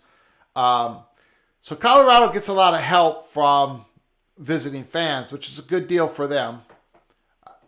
I think that Nebraska game is probably already sold out for this year. Oh, God, it was, I mean, the Colorado game, I mean, Colorado, Nebraska, that's a rivalry that'll never go away. Yeah. No, I think and Colorado is only how many, what, 500-600 miles from, Minneapolis, for instance. It's a centralized place. It's not too far from anybody in the Southwest or even the East or the Midwest for that matter. It's not. So, and being able to drive to a game is a lot easier than being able to fly to a game. I think, out here, it's a big deal. Like, Washington and Oregon need more money to just operate anyway because of the flights. They will fly, obviously. They have to fly to each other, and those are short flights, not, like an hour-long flight. But the farthest trip that Washington makes every single season is to Tucson, when they fly to Tucson. Mm-hmm. Adding SMU will now put that will now be the farthest trip. That may be the farthest trip in college football. You know what I mean? Yep. That may be the call. So when people are sitting here bashing this, they're taking the money because they have to. They have to make up these shortfalls. You can go to the boosters. Uncle Phil can do whatever he wants at Oregon, but he can't finance the school. He cannot finance the athletic sport. He probably could. He could, but he won't. Can't do it forever. Yeah. No. Yeah, but he couldn't do it forever either, especially because he's also a booster at Stanford. I think a lot of people don't realize he is a booster at Stanford as much as he is at Oregon. Yeah. But he can't, it's not a sustainable thing. So, yes, the Pac-12 it may be, like I said earlier, it's probably you're grasping at straws comparing SMU to anybody else. There's nothing else. Out west, I mean, aside from getting a Power 5 program, everybody else is going to have to take a loss no matter who you grab. Even if the SEC wanted to grab, who could they grab if they weren't the Big Ten? If they were going to go grab a group of 5, there's nothing Yep. You know, it's Yep. not like there's a huge program that's just kind of hidden out there. Cincinnati made the college football playoff, but I mean, look what it took. Yeah. It took 3 Power 5 conferences, you know, cannibalizing each other to get them in. Yeah. So, No, like, I agree. I think I'm that's just in that, like, I'm going to stay calm or just relax here a little bit. Let's see where it goes. But also, yeah. I did get a text. They've seen their TV numbers. They know what they're doing now. Like, they know why they're grabbing this. This is, like, my friend at the UW Athletic Department has basically said, this was not, like, he didn't plan to go there this quick, but TV partners have said, this is what we're going to give you. If you add these schools, this is what you get. If you add these schools, this is what you get. They're going to take the biggest pot. Yep. That happens to be streaming only with it, because again, the Pac-12 is unique in the area that it has to cover. It is a large swath of the country. Yes, it is. Washington to Tucson is like 1,400 miles. Even Washington to, you know, LA was like 1,100, 1,200 miles. I don't think people realize these are not short flights for some of these schools. They're very spread out. They can't drive to each other like in the SEC. They can't drive to each other like in the Big Ten. You have to fly. I mean, it's 700 miles from Cal to Seattle, and you know it's 900 miles from Pullman to Berkeley. So large swath of land. Yep. Large swath of land. There's nothing else. I mean, like I said, they could grab. If Boise State had stayed relevant, they would grab Boise State. It would be San Diego State and Boise State. We wouldn't be talking about SMU at all. I think Boise State, the Pac-12 would most likely require Boise State to get rid of that blue turf. Yeah. That would be an actual, I can guarantee that would be an actual thing. You're going to get rid of the blue turf. Yeah. But let's just kind of chill. Let's see where this goes. I mean, well, we're going to find out a lot tomorrow, a lot the next day. Yeah. This is rolling downhill now. It's rolling downhill. Yeah, and the TV partners have had their say. Yeah. We know that. That's why he's going to SMU. He may be going to another school. We don't know yet. Okay. Like, Brett McMurphy may report, he's on his way to Fresno State. And, he's on his way. They're going to go do their due diligence at this point. They said 4 to 6 weeks a week ago. They're doing their due diligence now. He does not want to be Larry Scott, which, if anybody knew, if you wonder why the Pac-12 is in its situation, Larry Scott is the reason why we're in this situation anyway. Yeah. And everybody would tell you that. That's why USC was like, we'll go. Yeah. Like, we'll bounce. So that's all I want to say. Go Huskies. And for Monavision, there is no Big Ten expansion without Notre Dame. Okay. All right. Thank you for the phone call, Rebecca. Appreciate it.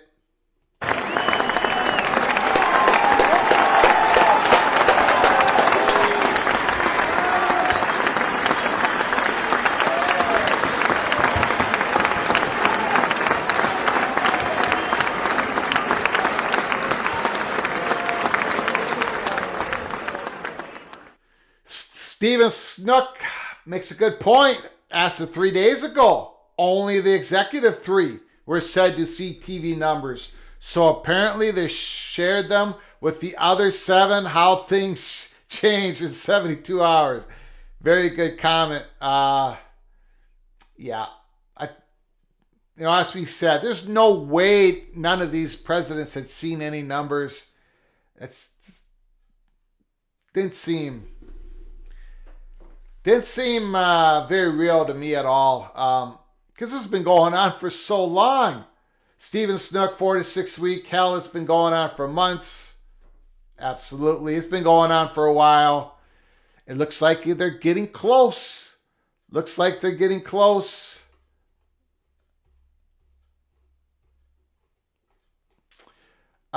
question here. Ted asks, I just don't really understand the expansion for a media deal.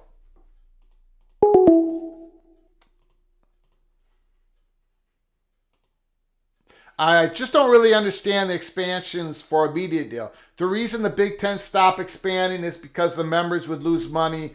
Are SDSU and SMU going to actually add value? Well, are they going to add enough value to where they don't dilute the other schools? If they were going to get an equal share? No, they won't. They don't add that type of value. But is San Diego State and SMU, we don't know the answer to these questions, but are they willing to come in at a discount? Probably. Or are they willing to, as I've said, to peek around the corner? The PATC solution is to extend, to put out their playoff money, distribution money, and give it to the other Pac-12 schools for the next few years to pay off, to grease the skids for them to enter into the conference. That's a possibility. You don't, to join the Pac-12, you don't have to bring as much value as you would joining the Big Ten. That's how it is right now. That's the reality.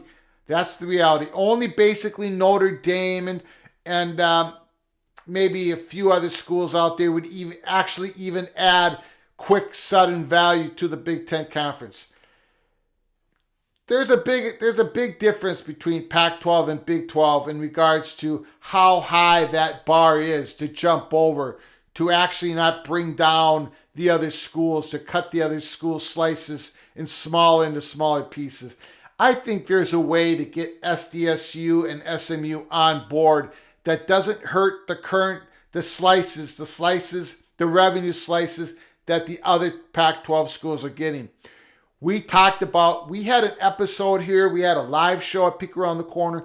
We went into the deep weeds about the new playoff distribution money and the options they had before them, and the 10 FBS conferences in Notre Dame, the playoff managers, that committee, they elected to do a playoff distribution where each Power 5 school gets the same amount of money, the playoff money. Of course, you get more if you make the playoffs and how far you advance. But I'm talking about just that flat fee, that the money that each school gets because of the playoff revenue.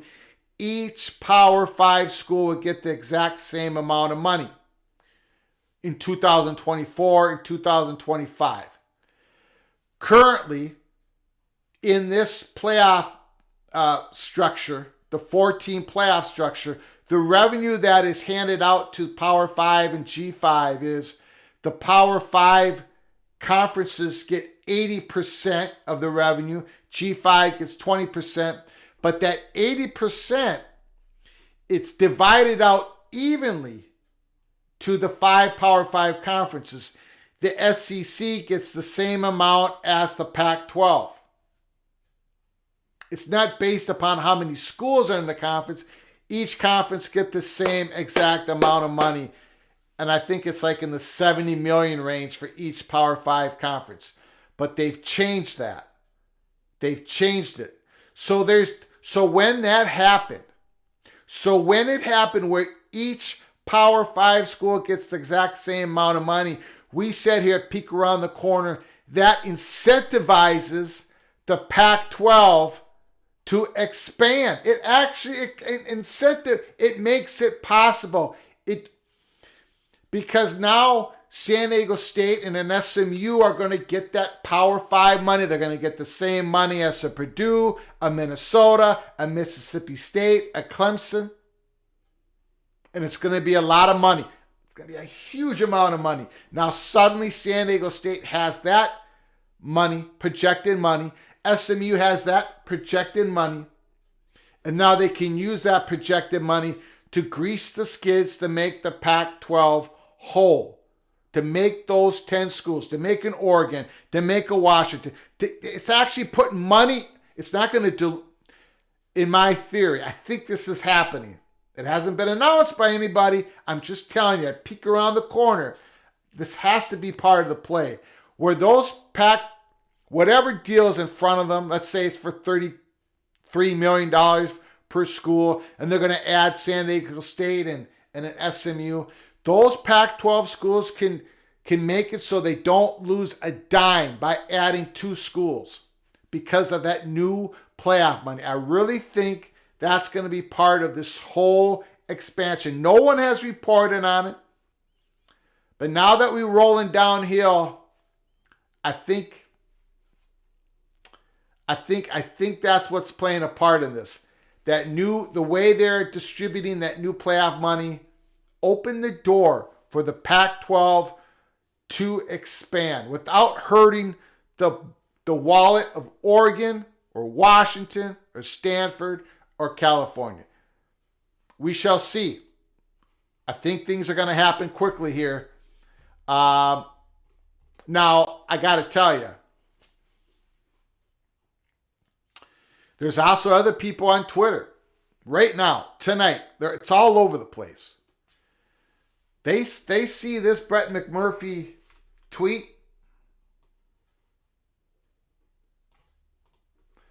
They're looking at this tweet completely different than the way I'm looking at it. And some of you in the chat room agree with me. Some of you don't, which is great. We love it here at Peek Around the Corner.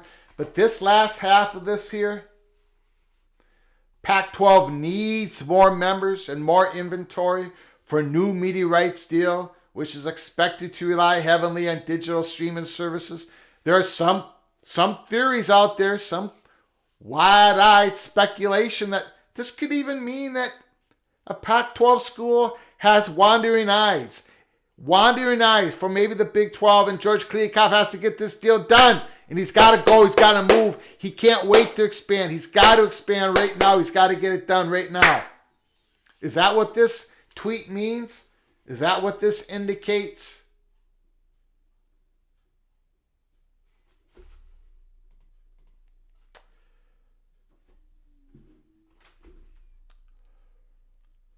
Get back to your comments here.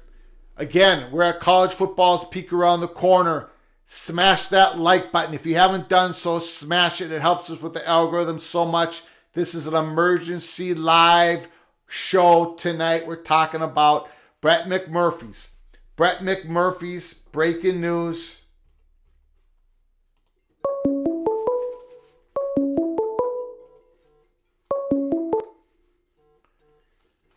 Call from Ryan Thomas. Yes, is that Ryan? Yeah, Greg, how are you? How are you doing, sir? The floor is yours. The floor is yours. First of all, I hope this isn't premature, but I want to wish congratulations to my San Diego State and SMU friends. Hopefully this happens for them. But like I mentioned when I talked on Thursday, this makes sense from an inventory perspective. I think if you're talking about Amazon wanting to have enough Tier 1 content to make it worth their while, and also ESPN wanting to get what they want, I think this makes a lot of sense for them. I don't know how much of a dilutive effect that will have, but like I said before, the Pac-12 members need to look at this as an investment. Certainly SMU is putting a lot of money and resources into their program. They're a few years behind of where San Diego State is, but both programs are making significant investments or have made significant investments. And I think that this is something, it's sort of, I don't want to call it like a fixer-upper because it's really not that, but it's sort of kind of like a startup company. You got to have to, let it kind of grow a little bit, and hopefully that helps them out. I could see it being read a whole bunch of different ways. I mean, everyone's, like I said, I'm going to say, I'm not exactly a Pac-12 fan. I would love to have ASU in Arizona and, yes, even Utah or Colorado, but for the sake of college football, I'm going to be happy for San Diego State and SMU to get their opportunity. We certainly know what that felt like to be wanting a Power 5 invite to get the chance. So I hope for their sake that they get that opportunity and that goes well for them. Certainly, who knows what's going on, but I certainly believe that this is I personally think, is my opinion, the network's probably told Kliavkoff that, hey, look, you need to go out and add some teams, get us a little bit of the Southern California market back, maybe go and get Dallas a little bit, but, give us some inventory and kind of do that. And maybe some of the DLA may have been just some members dragging their feet and wanting to not expand for one reason or the other. But hopefully this happens, and if it does, and it gives those two schools a new opportunity and an opportunity to kind of be at a level they deserve to be, then I think that, I wish them well, and I think that's a positive development, and we'll see what happens. But, I hope people just kind of look at this as a positive, and boy, if George screws this up, if the PAC doesn't add him, I think the San Diego State alumni fans might be bigger Pac-12 haters than the Big 12. Yeah. So I hope that happens, but really, I'm excited for those programs. Yeah. I certainly like seeing people schools get elevated and get that opportunity to be on the stage, and I hope it goes well for them. We'll see what happens. I wouldn't be opposed to picking up a couple teams, but then again, all's fair in conference realignment, love and war. Yeah. But I just want to extend my good vibes and excitement for those schools as well. And to Pac-12 fans, Dallas is a great city to visit. You guys all probably already know about San Diego. Probably all been there before. Yeah. This is good. This will be good for you guys, and just look at it positively, because that's the best you can. That's what you should do in these situations. But that's all I have for tonight, Greg. Thanks, Brian. I appreciate the phone call. I appreciate the positivity. Thank you for calling. Please call again. Appreciate it. Take care, everyone. Yep. Have a good night. Thank you.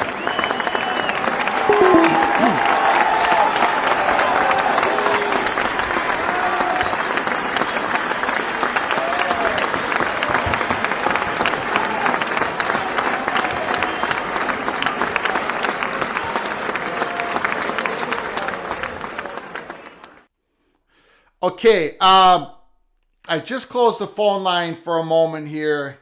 I was just reminded, not in the chat room, but on Twitter, I was reminded there was a donation that came in the last show from Mr. Buckeye Monovision. I do have to sing a song called Sunday Morning Coming Down by Johnny Cash. So we're going to do that now. It's late in the night. Hopefully most of the country is in bed sleeping. Hit the mute button, put the earplugs in.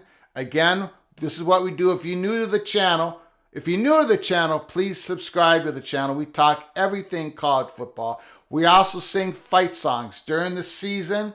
If you donate to the channel, and if your team wins in an upset only, if they win an upset, I will sing your song if you request it before your game, and if you win an upset. But during the off season, people request songs. I try to sing them. Not very good. So please hit the mute button. This is what we do. We have lots of fun. It's been a lot of serious talk tonight about conference realignment. Breaking news. Brett McMurphy does it again. Tells us all that George Kliavkoff is visiting SMU tomorrow. But right now, we got to take a moment. I have to sing this song. So bear with me. Hold on. Brace yourself. Sunday Morning Coming Down, Johnny Cash. I'm losing my voice, so that's an excuse. So here we go. Well, I woke up Sunday morning with no way to hold my head that didn't hurt. And the beer I had for breakfast wasn't bad, so I had one more for dessert.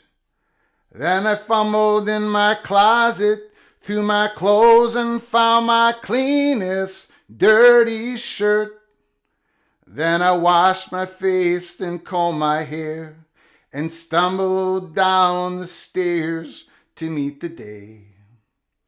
I'd smoked my mind the night before with cigarettes and songs I've been picking.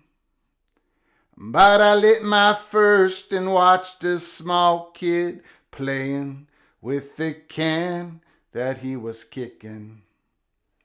Then I walked across the street and caught the Sunday smell of someone's frying chicken. And Lord, it took me back to something I lost somewhere, somehow along the way. On a Sunday morning sidewalk, I'm wishing, Lord, that I was stole. 'Cause there's something in a Sunday that makes somebody feel alone. And there's nothing short of dying that's half as lonesome as the sound of the sleeping city sidewalk on Sunday morning coming down. In the park I saw Daddy with the laughing little girl that he was swinging. And I stopped beside a Sunday school and listened to the songs they were singing. Then I headed down the street, and somewhere far away a lonely bell was ringing. And it echoed through the canyons like the disappearing dreams of yesterday. On a Sunday morning sidewalk, I'm wishing, Lord, that I was stole. 'Cause there's something in a Sunday that makes a body feel alone.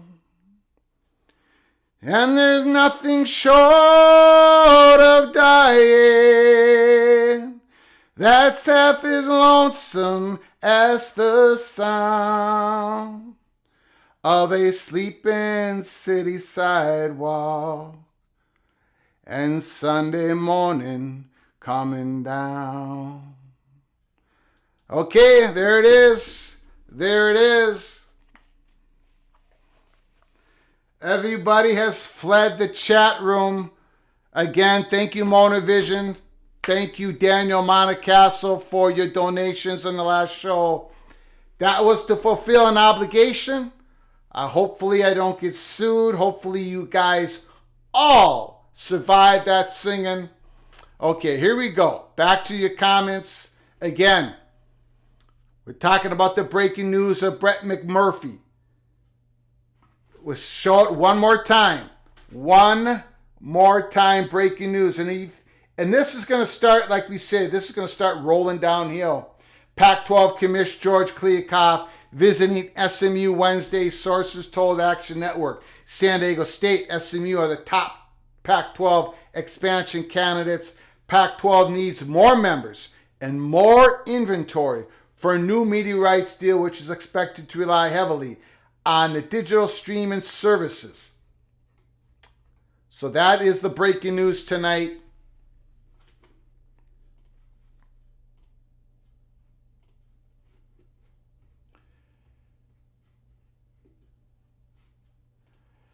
Who knew Greg was a tenor?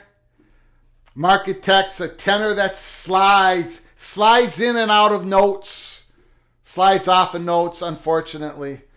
Okay, the Fifth Highwayman. Thank you, Zapata. Appreciate it. Mona Vision, thank you again for the donation. Oh, dang, did Greg just break it down? Kenneth says the Big Ten are never going to expand but for Notre Dame. They need Notre Dame to expand again. Kenneth, I think you're almost there. I think that's almost correct. Except if there was a couple Southeast schools that become available in the ACC, yeah, Big Ten would expand again, even if Notre Dame wasn't a part of the equation. But I think at that point in time, whenever that is, I think Notre Dame will be a part of that equation. That's what we think here at Peek Around the Corner. Medea Flugar, the little general, the moderator, the wife of your host is beautiful. Grandma said it was beautiful. Thank you, Mom. Appreciate it. Maxine Flugar turning 90 years old in 13 days from today. My mother turning 90 years old in 13 days. My wife, Medea, is turning a certain number. I'm not going to say it here live. I'm in public. But she's turning a certain number also 13 days from today. My wife and my mother share the same birthday. Myself and my mother-in-law, Medea's mother, we share the same name, Gregoria. So,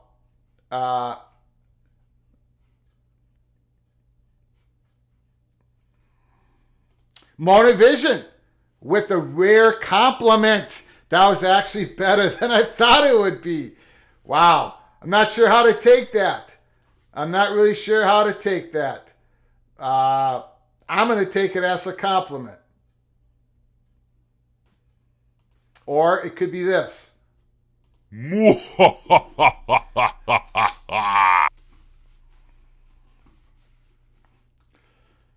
Ted is saying December 26th, wink, wink. We'll talk about that later this spring.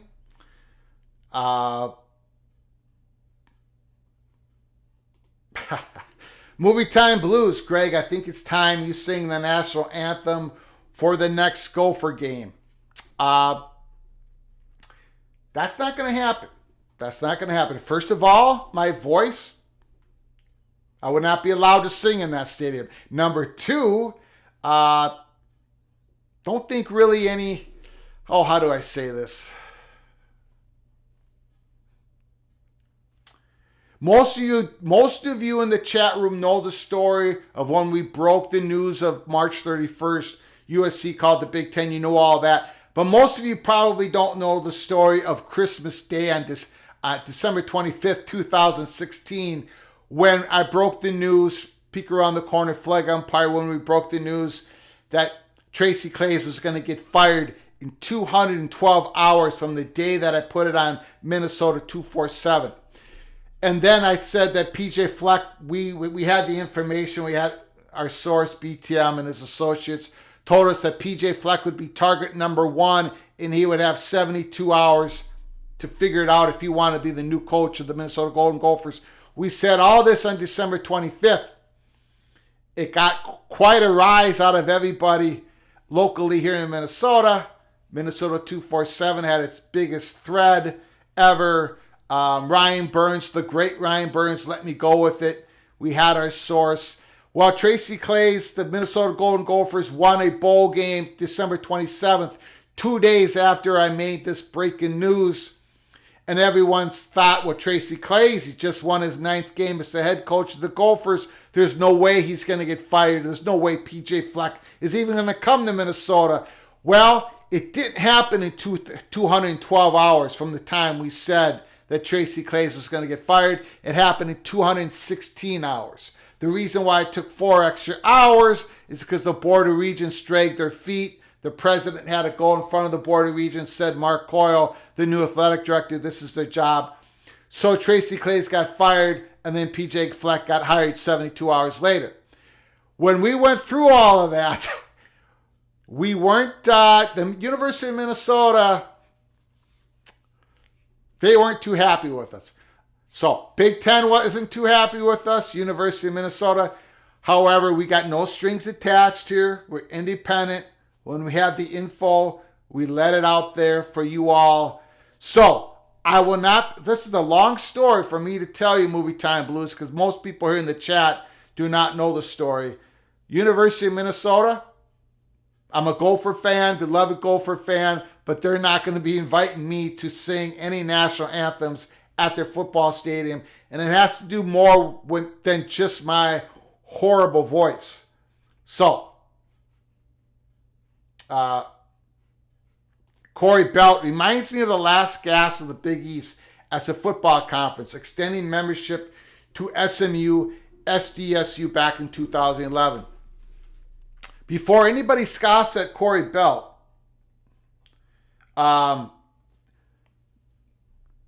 People agree with Corey Belt. Out there on Twitter right now on the message boards, there's a lot of this. I don't happen to agree. Maybe I'm going to be found wrong. Maybe the Pac-12 is ready to implode. Remember a couple of days ago we had a live show and the title was Everybody Calm the Bleat Down. Remember that show that we had? Because we did not believe, yes, the future was sitting on the knife's edge. Yes, we've talked about it here at Peek Around the Corner.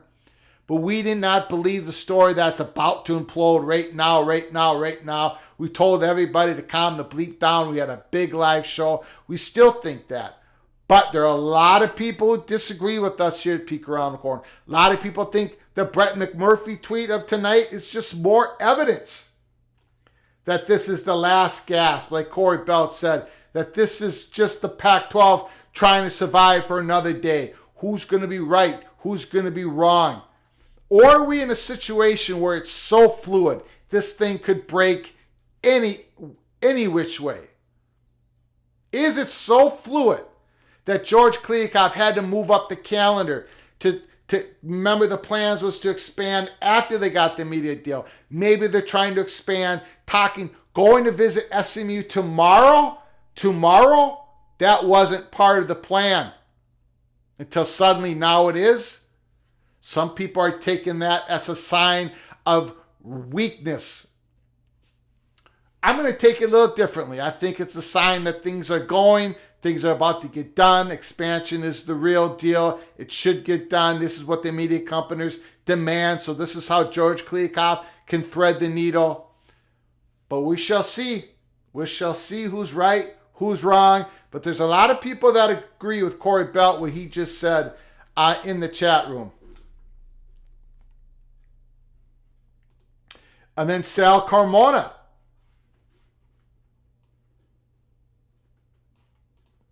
Carmona, Pac-12 and Big 12 need to merge. There's still people out there who believe that's the best solution. Kenneth believes that the G5 schools are coming in at $20 million, taking a discount. San Diego State, SMU. If that was the offer, I would take it. J.D. Wicker, take the deal. Take it. A bird in the hand is worth way more than two in the bush. Take the deal, J.D. Wicker. If that number is correct, anywhere close to that number, take the deal. I know he wants to be a full media share member, fully invested member of the Pac-12 conference on day one. But if you can't get that, man, just get the deal. Grab the deal. Get your invite. Get into the Power 5 conference.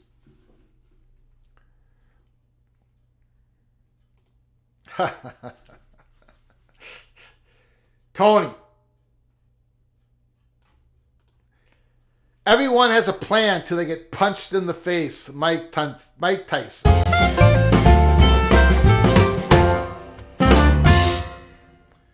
Ooh, I missed a donation. I'm sorry, from Cameron B.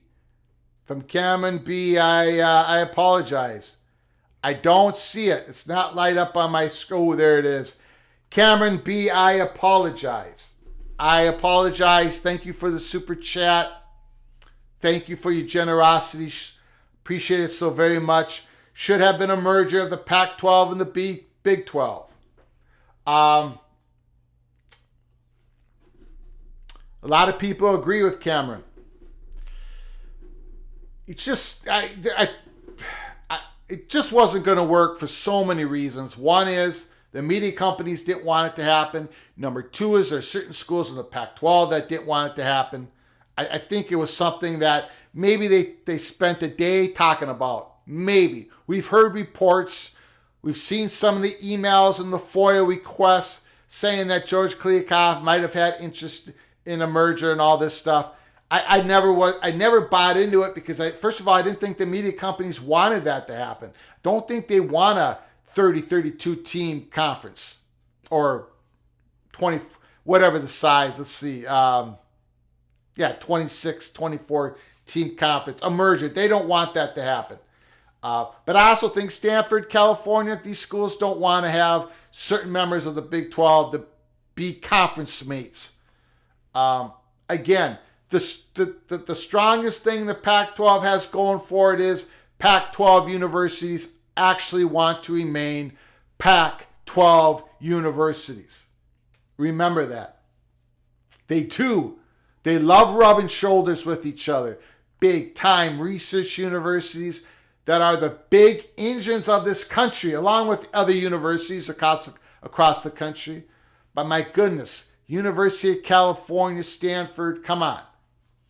You do not want to go too far, stray too far away from those schools, from those universities. Cameron B., thanks again for your super chat donation. I apologize for not seeing the first one earlier. Oregon, Washington, Texas Tech, Oklahoma Light, Iowa State, TCU, Arizona State, Stanford, Cal, Utah, Colorado, Kansas. That is the conference that Cameron would want in some sort of merger. So Cameron is talking about not a full merger, a partial merger from both conferences. Yeah, it's just so very difficult to do. And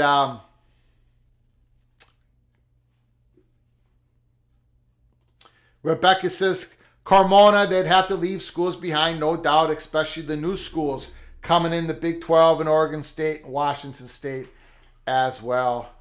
Rebecca said it would take the creation of a brand new conference to ever make that happen.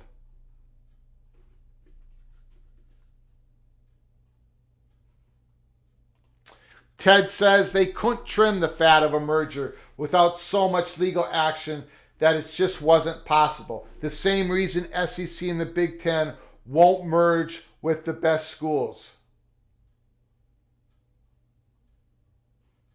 Wild dude, let's be honest. Houston was the best Pac-12 expansion candidate. USC and UCLA blocked that move last year. SMU is the best play on the board now. No Pac-12 expansion without reduced payouts for the G5. So Wild Dude is saying, he's putting it out there. Look, Wild Dude went from a no for San Diego State to, yeah, okay, meh, we'll bring them in. But they got to come in as a discount rate. And Utah is not going to take any less money than what is projected from what is scheduled. To take these schools on, Utah Utes are not going to take any less money that they have coming to them. And I don't think they will. But we'll see. Man, when this all happens, we are going to break this all down. Rebecca agrees with Wild Ute. Absolutely. And Market Tech says, we'll be interested in knowing the final calamari payments that UCLA will owe Berkeley. Okay, we're going to close it down here tonight. This was an emergency live episode here at Peek Around the Corner. Emergency live episode. I appreciate you all for coming in. Before you leave, subscribe to our channel if you haven't done so. Smash that like button. I appreciate the donations that came in tonight. It helps us keep the lights on. I appreciate the fantastic comments. And I love the phone calls. I'm so glad we made this a live call-in show. Every live show, we're going to be a live call-in show. So please put that phone number down in your phone. 763-260-1333. Make sure you put that in your phone and give us a call. We're going to be doing a live show Thursday night, 7 o'clock Eastern, 6 o'clock Central, 4 o'clock Pacific time. Now, will we do one tomorrow if some big news breaks? Yeah, we'll come on. That's why you should subscribe to our channel. Follow us at Flag Empire. You'll know that we're going to be coming on, get notified. But we definitely are scheduled for Thursday night. We're going to be talking ACC winter meetings. They're going to be talking about unequal revenue sharing. We're going to dive deep into that issue. Plus the ACC grant of rights. Plus our way too early ACC predictions.